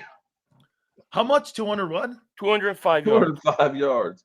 Damn. One of the first 5 carries is going to break a 40, 50-yarder. I got 28 carries, 185. That's not bad. It's close. I'm hoping we hold them under 150. Man. See, I think this game's going to come out. I think you're going to see both teams struggle early in the first quarter. I think they're both going to struggle. And then I think the Eagles go up tempo. They start running Barkley. He breaks one. Game's over. Fourth quarter, Dallas is down a lot. Then Dak Prescott gets his garbage yards and touchdowns. And then Mark goes and says, well, Dak didn't play bad. He had 2 touchdowns. Mark, listen, Mark. I want you to do me a favor because get this. Next Wednesday, I want you to commit here because you know why next Wednesday is? That's the eve. Yes, of kickoff for the game. Philly, do I got you? It's the dead eve. Man walking. I got you. Dead man walking. I got you. It's the eve before the night when the banner falls. My banner should be here for my new banner. I have to put on my wall, so we'll be ready to go. Oh, man, now why would you do that to poor Mark, man? I mean, poor Mark. Mark's got them old school like genie carpets from back in the day when they won in the 90s. Back then, they got it from the old Cracker Barrel, from what I understand. Since they changed the logo, I heard they threw some of the Cowboy shit out. I mean, let's face it, though. I mean, the Cowboys are the Cowboys are the Browns. Like, what's the difference? Not much of a difference, really. Hey, Mark, the Dallas Browns. Come on. Yeah, man, you're very angry. I'll tell you what. If Parsons did get traded, one of the most anticipated videos of the year on YouTube. Oh yeah, I would be watched Mark this one Holmes. too. I want to see that. Like I dream of the day Dak leaves with no championships. I'll tell you what though, That has Philly. to go, and Mark has to do a video on it. There's one other video. If they win next Thursday. Oh, I'm gonna have to watch that video with this guy here, man, because this it'll guy be will break bad. internet records with his. You know what? If the Cowboys win, I might just go ahead and get me a plane ticket. Come out to Mark's season's California over. Are you and kidding, find Mark? Philly 500 and park my knock ass on that on his door. front I door. will not answer that. And I'll be door. out there with a cigar. I'll go get a couple German some Cuban cigars there, buddy, on your front lawn. Oh my God! You come, I'll smoke a cigar with you. Then Hey. I'll choke And you then with you it. call the cops. Get him out of here. Let me tell you Hey. something. It ain't happening. Look at But Philly. you know what? But listen, if the Eagles were to lose, right? If they were to lose this game, do you realize Mark's whole season's over? Like, he won his Super Bowl. That's it. He can lose the rest of his games, No, and he's going to be happy. I'm going to go I like this know he on will this be. one here, Mark. I'm going to say this: the Eagles don't need to win or lose. They're No, it's the first game of the year. you need to win this to set up your season, because then you know what you have on the flip side. You're going to be the Kings of New York again, right? You're going to win the Jets and the Giant games, so you're going to be the king. By the way, I wouldn't go to sleep on that Giant team. That front defense seven, They're going to be tough. good. is pretty good. Yeah. That defense is good. But I will say the Eagles might be lucking out, of course, because Micah Parsons, even if he plays, is not going to be 100%. And then you got Rice is going to be suspended for 6 games. Oh, for Yeah, he's Kansas not- City. Yeah, but Kansas City doesn't use wideouts, Mark. They don't No. really. I mean, Thing- Rasheed thing Rice, who the fuck is that? Micah doesn't have big games against the Eagles, anyways. It's not like he has a lot of big Oh games. my against- God! Here comes a new one. No, Hey, I'm not guys. kidding you. He doesn't have that many. Like, he doesn't have that great game. Lane Johnson usually Okay. shuts him down. Wait, I Because got he got one, like 2 sacks in 5 games versus the Eagles, something like I that. got one last one for you, Mark. Is there anything that's making you excited about the Eagles, or excuse me, the Cowboys season? Anything? Dak Prescott. I was excited about the season there. I thought that the Cowboys were actually evolving into being a legitimate NFL team. But I think Jerry Jones looked at it and said, fuck, I'm sitting here being quiet, not doing anything, and ain't nobody talking about me. It's time for me to fuck this shit up and get everybody talking again. Because it seems like he's come back on steroids. You know, he's got the inhaler going overtime right now. There's no doubt about it. Guys, you guys are awesome. Next week, Thank get this. you. Next week, this time, is the eve of the National Football League season starting, and the Dallas Cowboys versus the Philadelphia Eagles will be one of the most anticipated games, will be one of the highest rated games. Oh, We'll yeah. have Micah Parsons drama. We'll have the banner falling. That's going to be a Dak big Prescott night, man. falling too. Prescott. Jordan Davis crushes Dak Prescott. Fumble. It's Yeah. gonna be great. That's Guys, my Merle impression. I love you guys very much. Thank you so much. And Mark, cheer up. You're Smile, a Mark. Cowboy. Well, Dak's almost a Packer.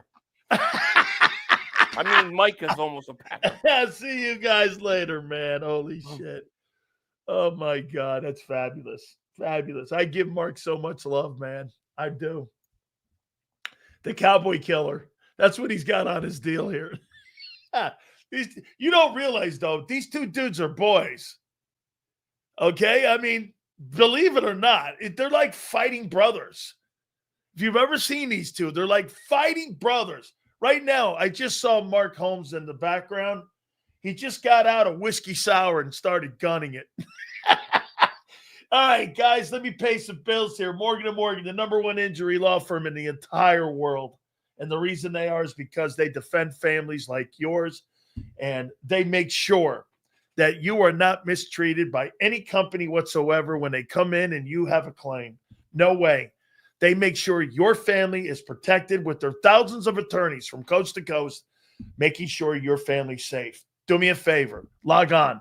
forthepeople.com/big sales or pound law 529. Greatest decision you'll ever make. That's for the people, FORthepeople.com/big sales or pound law 529. And do me a favor. You tell them Big Sales sent you.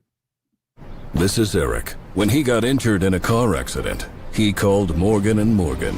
He not only gets a lawyer, he gets trial lawyers like Sam and Jessica who are in it to win it. He gets his own investigators with briefcases, leather ones. And if you ever have questions, our customer service folks keep things rolling. Injured? We're your army. Morgan & Morgan, America's largest injury law firm.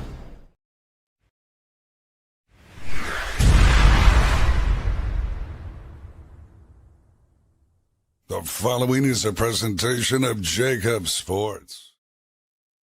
If you're a small business owner or you work for a company that loves the birds, you need to react fast before we've used up our entire ticket allocation. And here's why.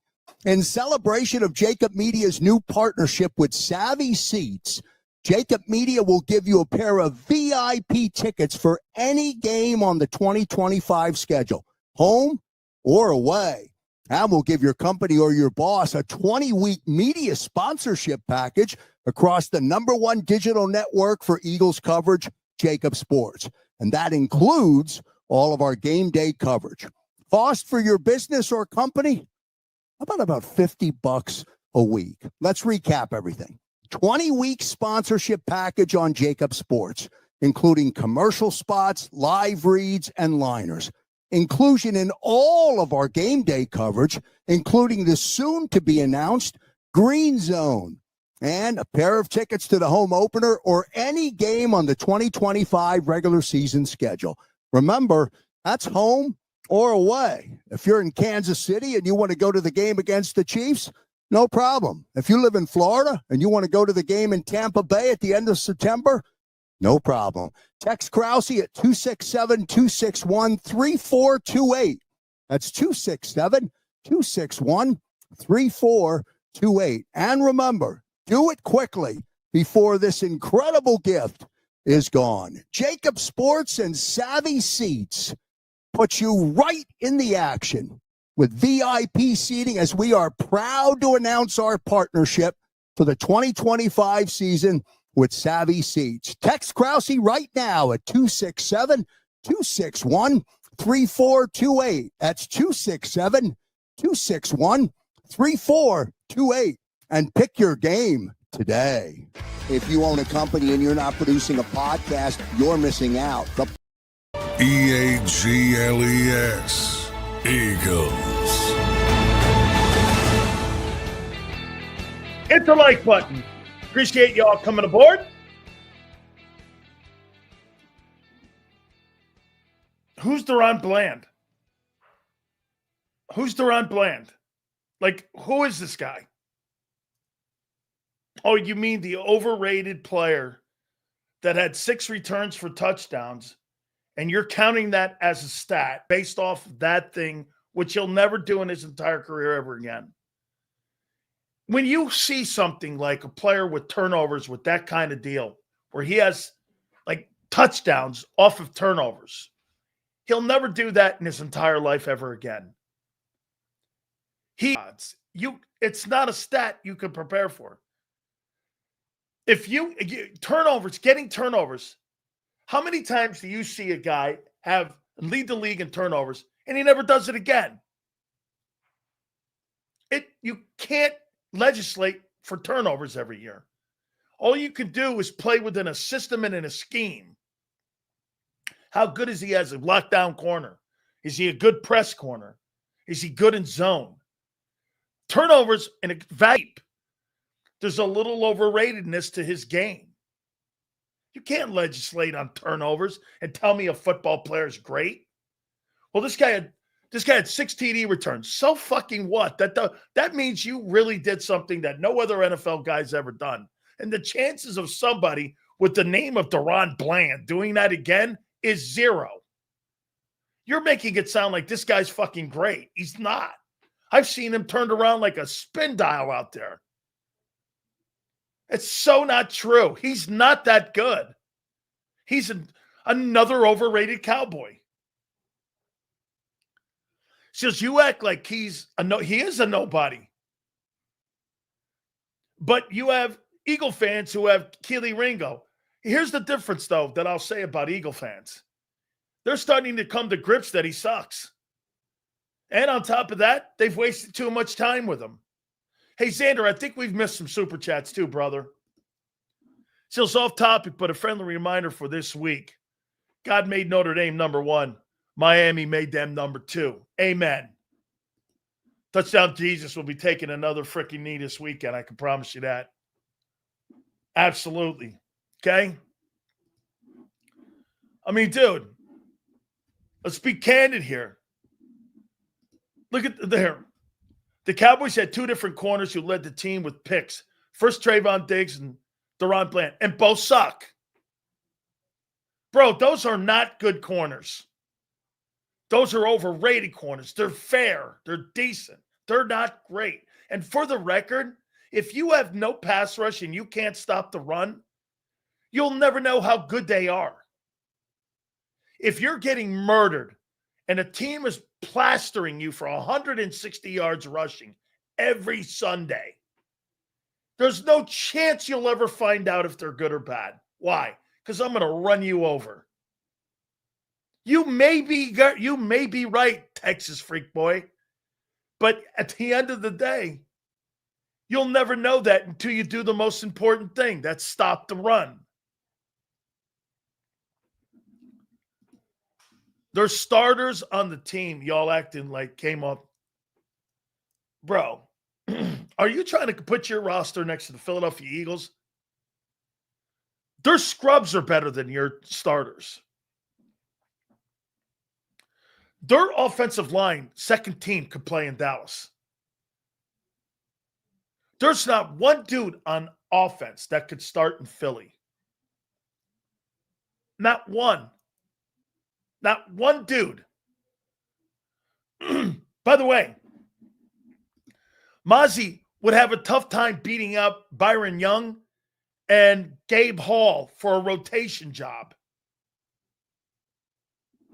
That dude's feet are terrible. He's not good. I told you on draft day, don't take him. They want to listen. Said the guy's terrible. If you can't move your feet, you're fucking finished. Great play. Get this. I could teach a player how to play football, and the number one thing you have to do is tell them, just keep your feet moving. If you keep your feet moving, you're always in a play. You stop your feet, you're beat. Always remember that. That's the rule we were taught by all the greatest coaches I've ever been coached by. When you stop your feet, you're beat. No matter what it is, you will always be beat. I've never seen a person, when a running back breaks you down, he's breaking you down, why? With his stutter step, to stop your feet. He's not looking for an angle on a shoulder. He's trying to get your feet stopped. That's what people mistakenly do when they're running the ball. People think that, well, I'm trying to juke him. No, you're not trying to juke him. You're trying to make him stop his feet first. The mentality at running the ball is this. That's why when you're a tackler and you're a professional tackler, he's not trying to figure out what side to take you on. He's trying to get your feet stopped. Once those are, the chances of you going to his outside shoulder or inside shoulder, you got him anyway. You got him on both shoulders. Those are the inexperienced ball runners who think, well, I'm going to stutter to try to get on a corner on you. No, you're not. What you're going to do is only fake yourself out and get pancaked. When you're a professional tackler, you keep your feet moving, you know what you're doing? You're bringing them closer to you. And the closer you bring a ball carrier to you, the less chances he has of getting away from you. That's the mentality you have to have. The Cowboys have none of those guys. They lunge, they reach, and they stop their feet. You're beat. You're constantly beat.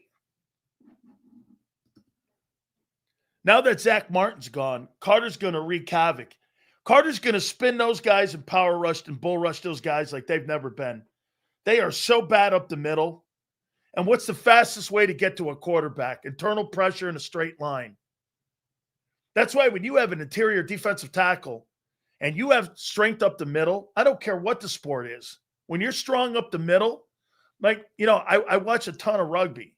When you're strong up the middle, fastest way to the goal line is up the middle, not on the perimeter. It's up the middle. Same thing in football. I mean, yeah, you make it sound like the Cowboys, okay? Every time Sil says, I don't know, man, you're retarded. See here. He says, remember Booker said he's ready to block Carter? Yeah, okay. Kid, sure. Yeah, right. Jerry Jones doesn't want to win. I already said dude only cares about 12.8. Yeah, he's got his 3 rings. Remember that. He's got 3 championship rings. When he bows out, he would have done his job. He improved his roster. He improved the value of the team. And he won 3 Super Bowls. You want to hear something else? He won more Super Bowls than Tom Landry.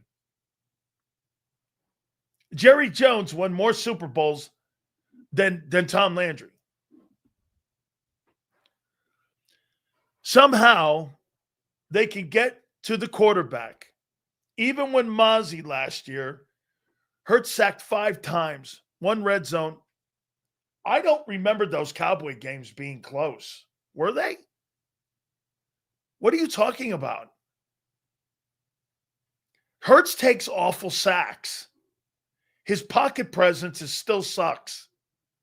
But that doesn't matter because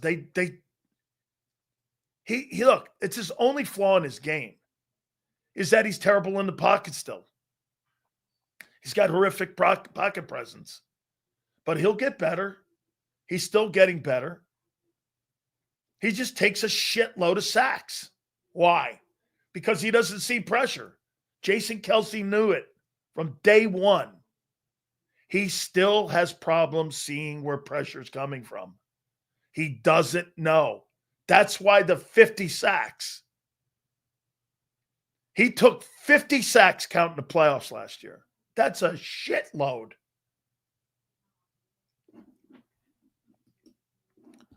Seven total games against the Eagles. Micah has 5 total sacks. That's not awful, especially against Lane Johnson and Jordan Mailata. That's not all that shitty. I mean, that's not terrible.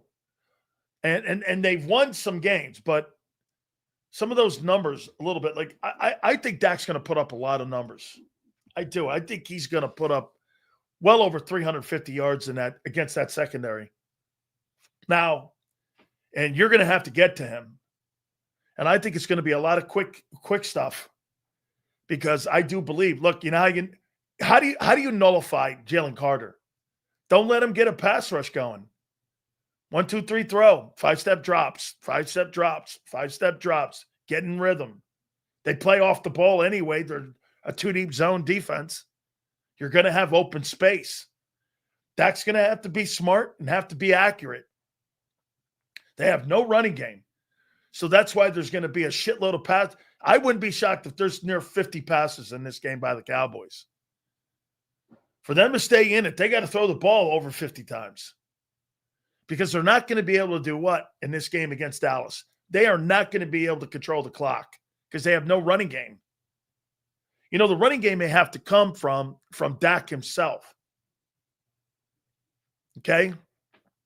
Hurts takes sacks and wins. I don't give a shit about that's not what I said. Hurts is the worst person in the pocket on taking sacks in the league almost, for the elite quarterbacks.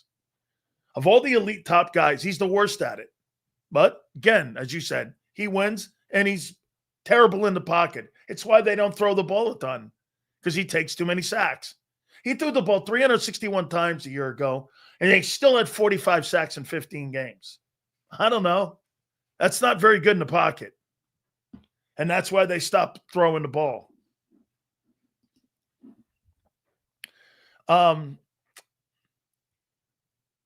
They're going to have sustained. They're going to have to put sustained drives, and I don't think they're going to do it.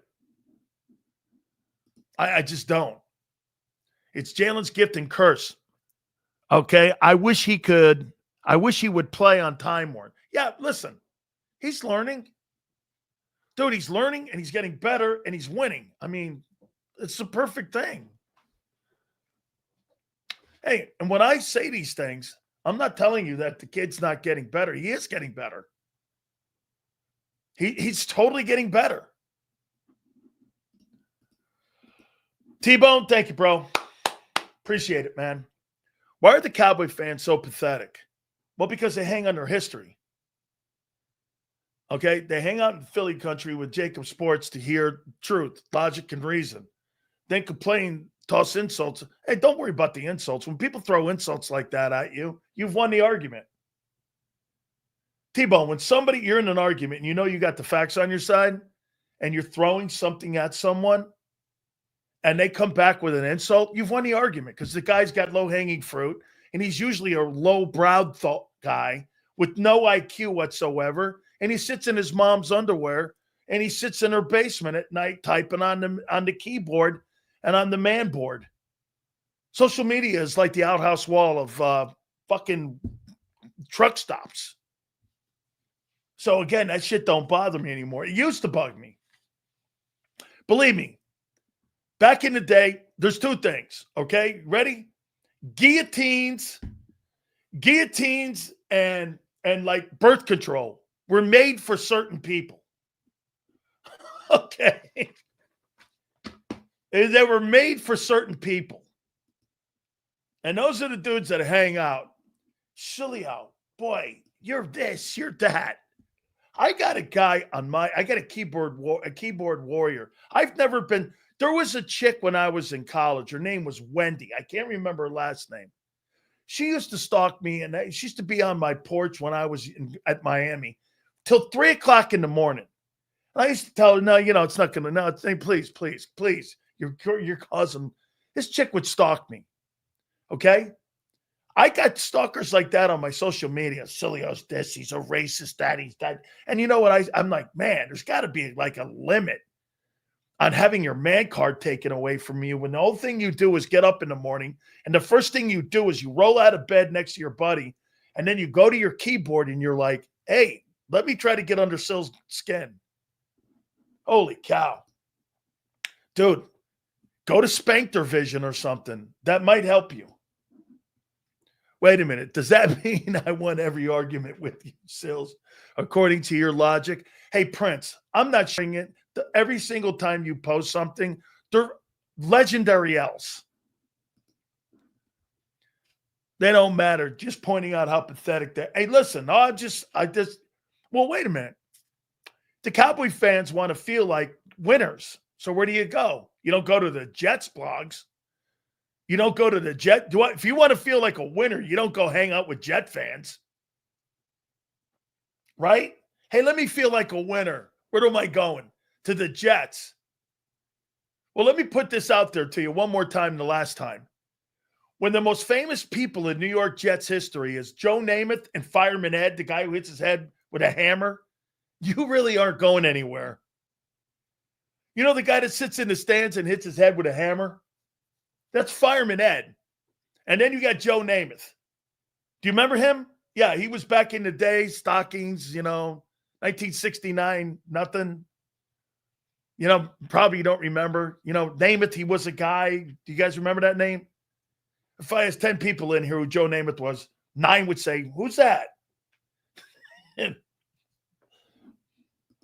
That's kind of like Cowboy fans right now. Remember the last time you won a championship? Yeah. Bill Clinton and Monica Lewinsky were a thing. Oh, Bill, man. He looks good in the dress, though. Hey, T-Bone, you need to pay $5 to say that Zill's a kid. What? T-Bone. Dude, Texas guy. I have no idea what you're doing, man. I feel for you. Seriously, man. Ambien probably help you out a little bit. A little bit of Ambien. What's the stuff that puts your ass to sleep? Let me think. Oxycodone. No, don't do that. I ate when my wife gave me an oxycodone once, a half of one. I had projectile vomiting for 3 weeks. I couldn't control myself. I went to go take a piss, and there I was, projectile vomiting all over myself. It was a half a pill. In our house, my wife's nickname is Old Ironside.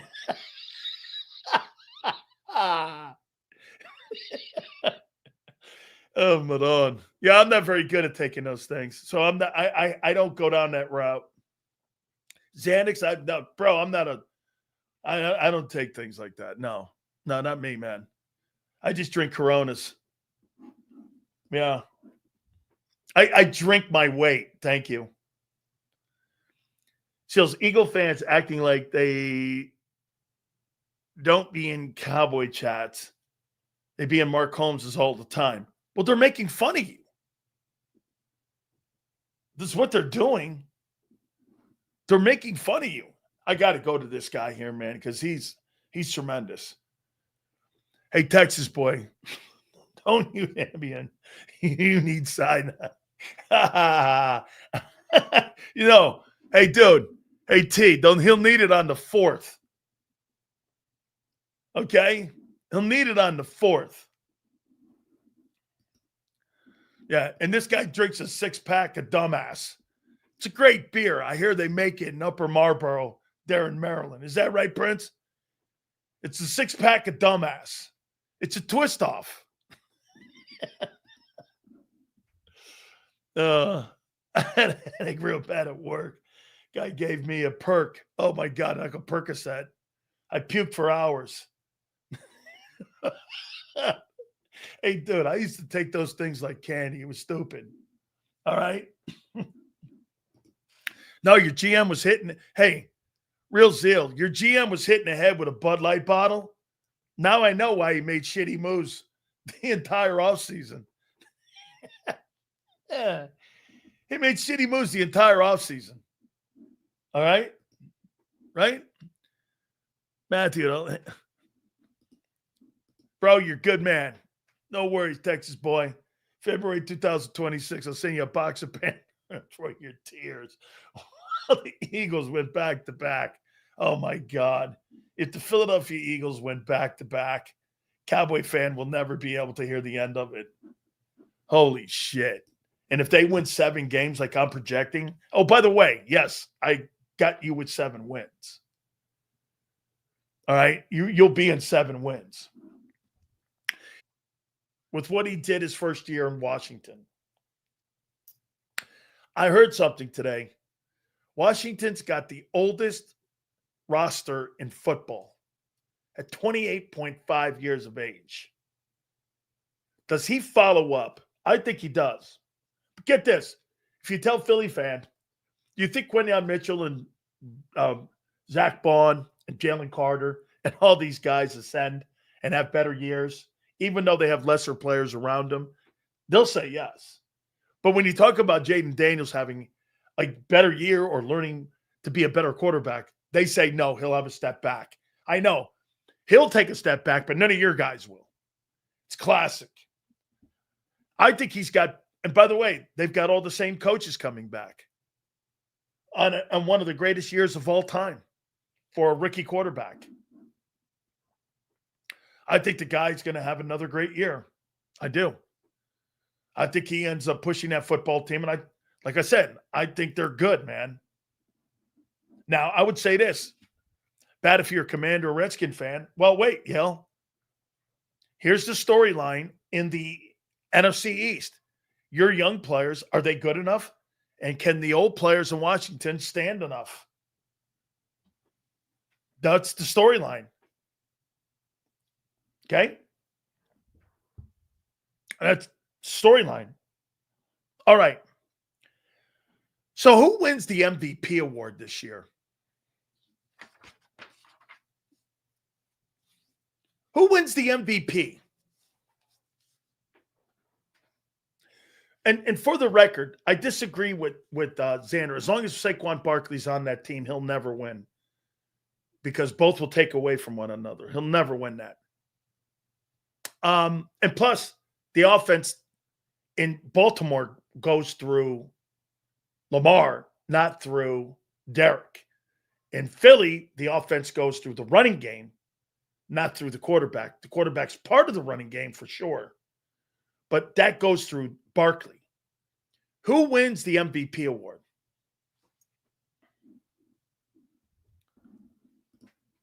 He'll be the missing valuable player, Dak Prescott. Dak. Who wins it? I picked Josh Allen a year ago. So I'm going to go this year with the man who's going to win his first most valuable player award. Who is that?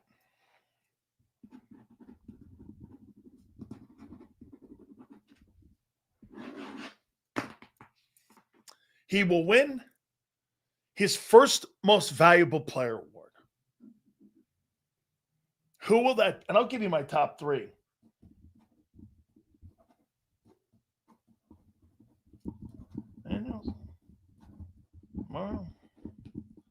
And that one. Yep. Jaden Daniels will win the 2025 NFL's most valuable player. He will follow it up. And my second guy will be Lamar Jackson. Third will be Josh Allen. Yes, it'll be Jaden Daniels. He will win. That's my prediction. Let me write it down here. Hang on. August 27th. I got to keep track of all this. August 27th, 2025. Jaden Daniels, most valuable player, NFL, in his second year. Yes. Well, this is what we do here on this program. We actually have takes that you can come back and go after me, or we'll be right again. Herschel Walker was an ex-Cowboy that played for the Eagles. That was good, or at least decent. That was good. That's a good take. He was pretty decent in Philly. He was. All right. I got another one here for you.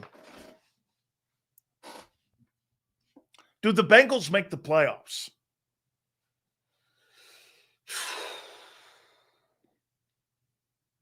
Do the Bengals make the playoffs?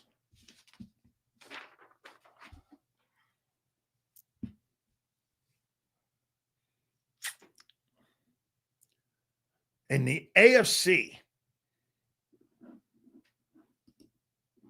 I hope the Bengals do. They're so fun. They're a great football team. Okay, they are. Let's see here. If they can keep their D on the sideline. Okay, let's go to another one. Are the Bears a playoff team?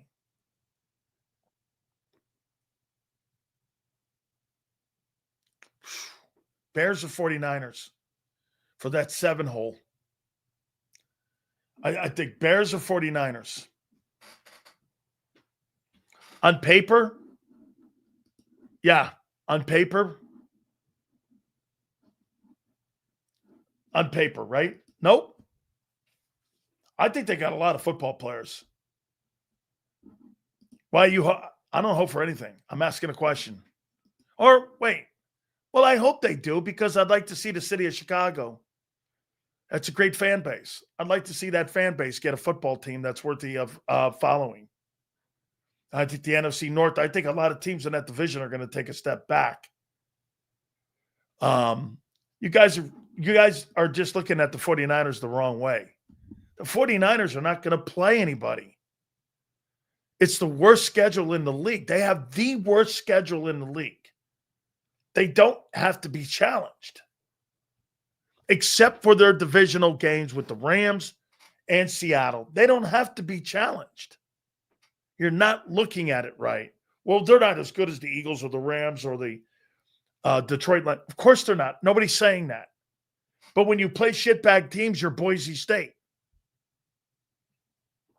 I mean, right? I mean, Boise State plays nobody, and they're undefeated. That don't make them better than Alabama because they're undefeated too. It's not the same. You play lesser teams and you have the same record doesn't mean you're equal. Everyone always does that. Why do you do that? Two teams that are undefeated. You look at the two teams, like look at Indiana a year ago in the college playoff. They played no top 25 teams. And the team that they did, they got killed. They played no top 25 teams. And another team was 10-1 or 11-1 with them. And they were in the Southeastern Conference. They played like 4 top 25 teams. Come on, man. It's not the same. It's just not the same. So here's another one here. Where are the Chiefs? How good are the Chiefs going to be? You know, I backtracked and said that they're going to make the playoffs. I hope I don't regret that. You got Mahomes. Where are the Chiefs? So I saw that thing with Rashid Rice. He's going to be suspended. 6 games. They don't really need him. San Francisco has too many guys gone or injured. Again, bro, they got a good football team. It's not a great football team, but they're playing an awful schedule. You're playing the 3rd hardest schedule in pro football. They're playing the worst. Who do you think is going to have a better chance of having a 10-plus win season? You or them. Barring it, like I said, here's the problem with the Eagles. Dude, one injury in a situation, not on offense. I think you can get away with an injury on offense. You can't get away with an injury you can't get away with an injury on your defense. One of your big guys can't go down. Cooper can't go down. Q can't go down. Bond or Carter. Those guys can't go down. None of them. They have to play 17 games. If one of those guys go down, okay, the least issues would be your linebacker. But if Q goes down, you're toast in the secondary. Who are you playing in the secondary if Quinyon Mitchell's not back there? Keely Ringo and Adoree Jackson? You're not covering a cold. You're not covering a cold, dude. And if Carter goes down, Byron Young and Gabe Hall are going to play next to Davis. You're getting fucking run on. I mean, this year is going to really be a year where injuries for all the teams are going to be put to the test. The Bucs can't lose injuries either. The Rams can't. Detroit, as good as they were a year ago, they can't. I agree, Daz. Daz, I completely agree. I think Carter and Q, those dudes have to play 17 ball games and at a high level. This is right here. Okay, most NFL teams have an attrition issue. Yeah, but yours is self-imposed because of Howie and the way he does business. You didn't want to run it back. You wanted to run forward and make sure that your 26 and 27 were secured. Howie maybe not winning the Super Bowl in 25 would be the best thing in the world for your franchise. The things, you can hear him talking when he was at the press conference. The way he sounded, guys, okay? He's ensuring your future. Would you rather have a future or would you rather be Dallas with no future? Dallas doesn't have a future. Dallas is in the past. Dude, that thing is so bad right now. It's completely out of gas. Jerry Jones is out of gas. Stafford goes down, the Rams are screwed.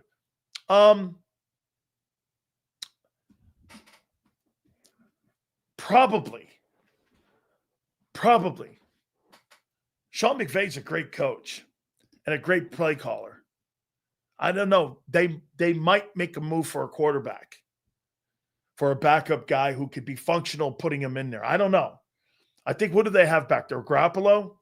He's not good. I don't think he's good enough to get that team. I don't know. Maybe because they're in a – now they're division winners, so probably not.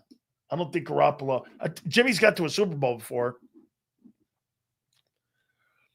That's why what Detroit did last year was so impressive. That's right. It was. Well, they do have Derrick Henry, though.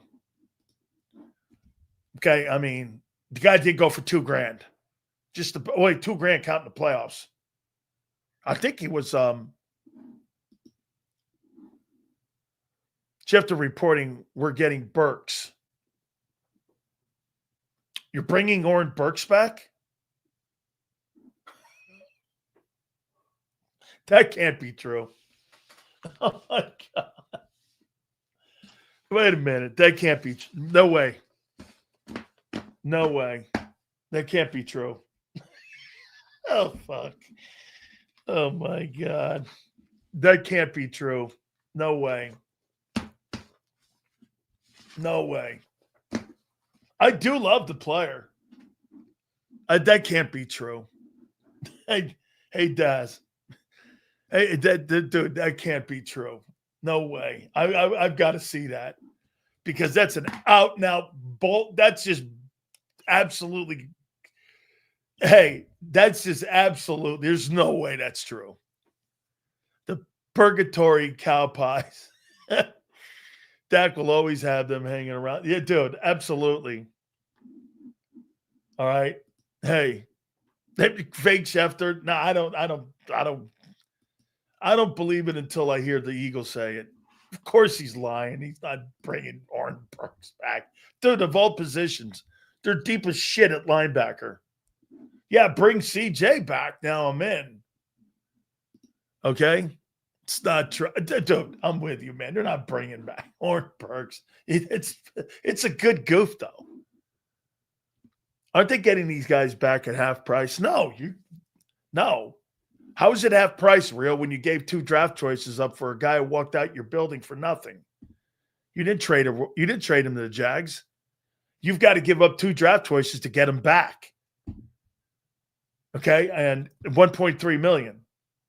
I mean, the money's not the issue. You had to give up. You had to give up draft picks, right? Yeah, no, that would have been funny. No, I agree. I heard great things about Oren Burks in Cincinnati. They like him. He's starting for them right now. Yeah, get this. Isaiah Rodgers is starting in Minnesota. So your 2 backup guys that you had a year ago that were your depth are starters somewhere else in the league. Keely Ringo's not starting anywhere.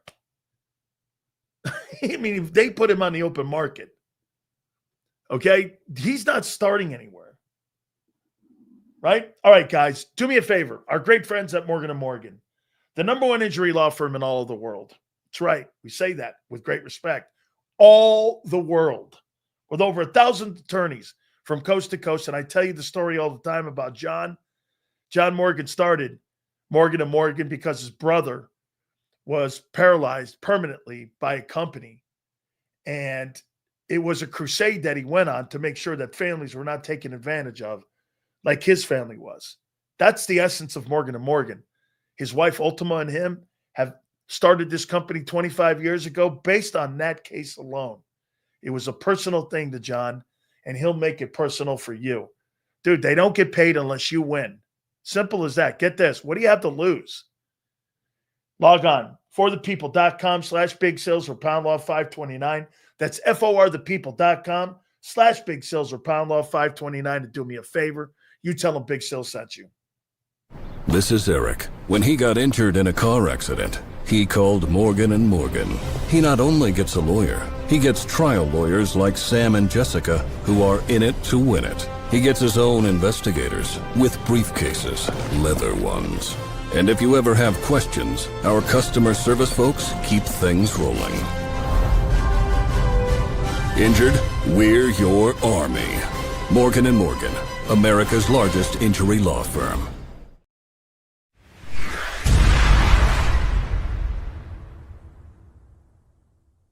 The following is a presentation of JAKIB Sports.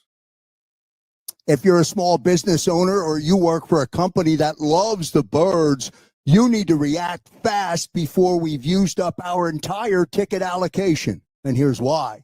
In celebration of JAKIB Media's new partnership with Savvy Seats, JAKIB Media will give you a pair of VIP tickets for any game on the 2025 schedule, home or away. And we'll give your company or your boss a 20-week media sponsorship package across the #1 digital network for Eagles coverage, JAKIB Sports. And that includes all of our game day coverage. Cost for your business or company? About $50 a week. Let's recap everything. 20-week sponsorship package on JAKIB Sports, including commercial spots, live reads, and liners. Inclusion in all of our game day coverage, including the soon-to-be-announced Green Zone, and a pair of tickets to the home opener or any game on the 2025 regular season schedule.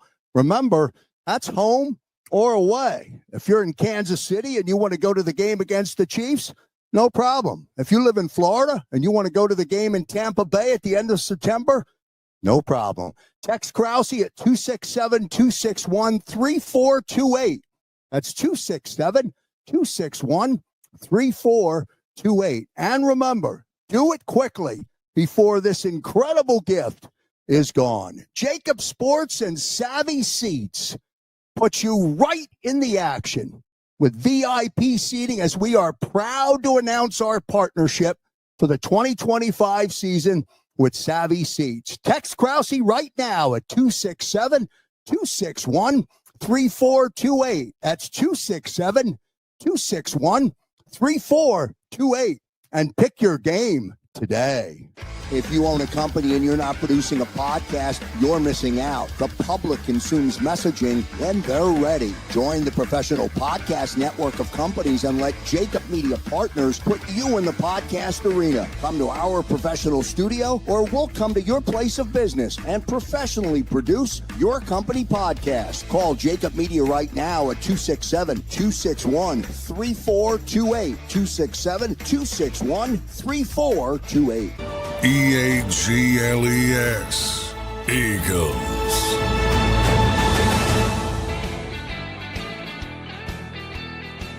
Great question. You'd have to probably play him in limited packages, bringing him in. You couldn't start him. I don't believe you could start him 3 days. Now, because you got to work. Now, if you brought a guy in that was a zone dude that knew how to play the Fangio zone, the terminology would be something he would understand. It really would matter who you brought in. Like if you brought in Jalen Ramsey, he would know I'm using that name. If you brought in Jalen Ramsey, he would know that system. And he could probably play 20 plays or so. And probably give you a quarter and a half, maybe. But it would definitely have to be in specialized pass coverages. So I think the more the vet, the more he would understand it. The younger the player, I think it'd be tougher to grasp. Look, you're 8 days out. A veteran dude could probably pick a game plan up because you wouldn't be reading the playbook. You'd be reading the game plan. And then you would need to know what inside the game plan, what the scheme was, what you're looking at. 2-eye, banjo, cover 6. You'd have to know the terminology of of what he's looking at with 2-high. So it would come down to something like that for them to be able to bring a guy. And listen, if you brought a nickel in, you could probably get away with it 2 days before. Corner, man, that's a tough one. Left OT, offensive tackle, would be impossible. A defensive tackle, I think you could bring in 3 days before, and I think he could play for you a bunch of plays. But that's so linebacker is almost impossible, and I would think corner is almost impossible when you're doing that kind of stuff. All right, guys. Hey, listen, man, tomorrow's college football, it starts. I can't believe it. Our football season's here. We got a great week 1 college football this weekend. And then next Thursday, we got Labor Day on Monday, and then we have the start of the NFL season. This is insane how fast this is coming upon us here. I appreciate you guys. Xander, Big Joe, thank you. 2 to 6 tomorrow, and we shall see you on the flip side.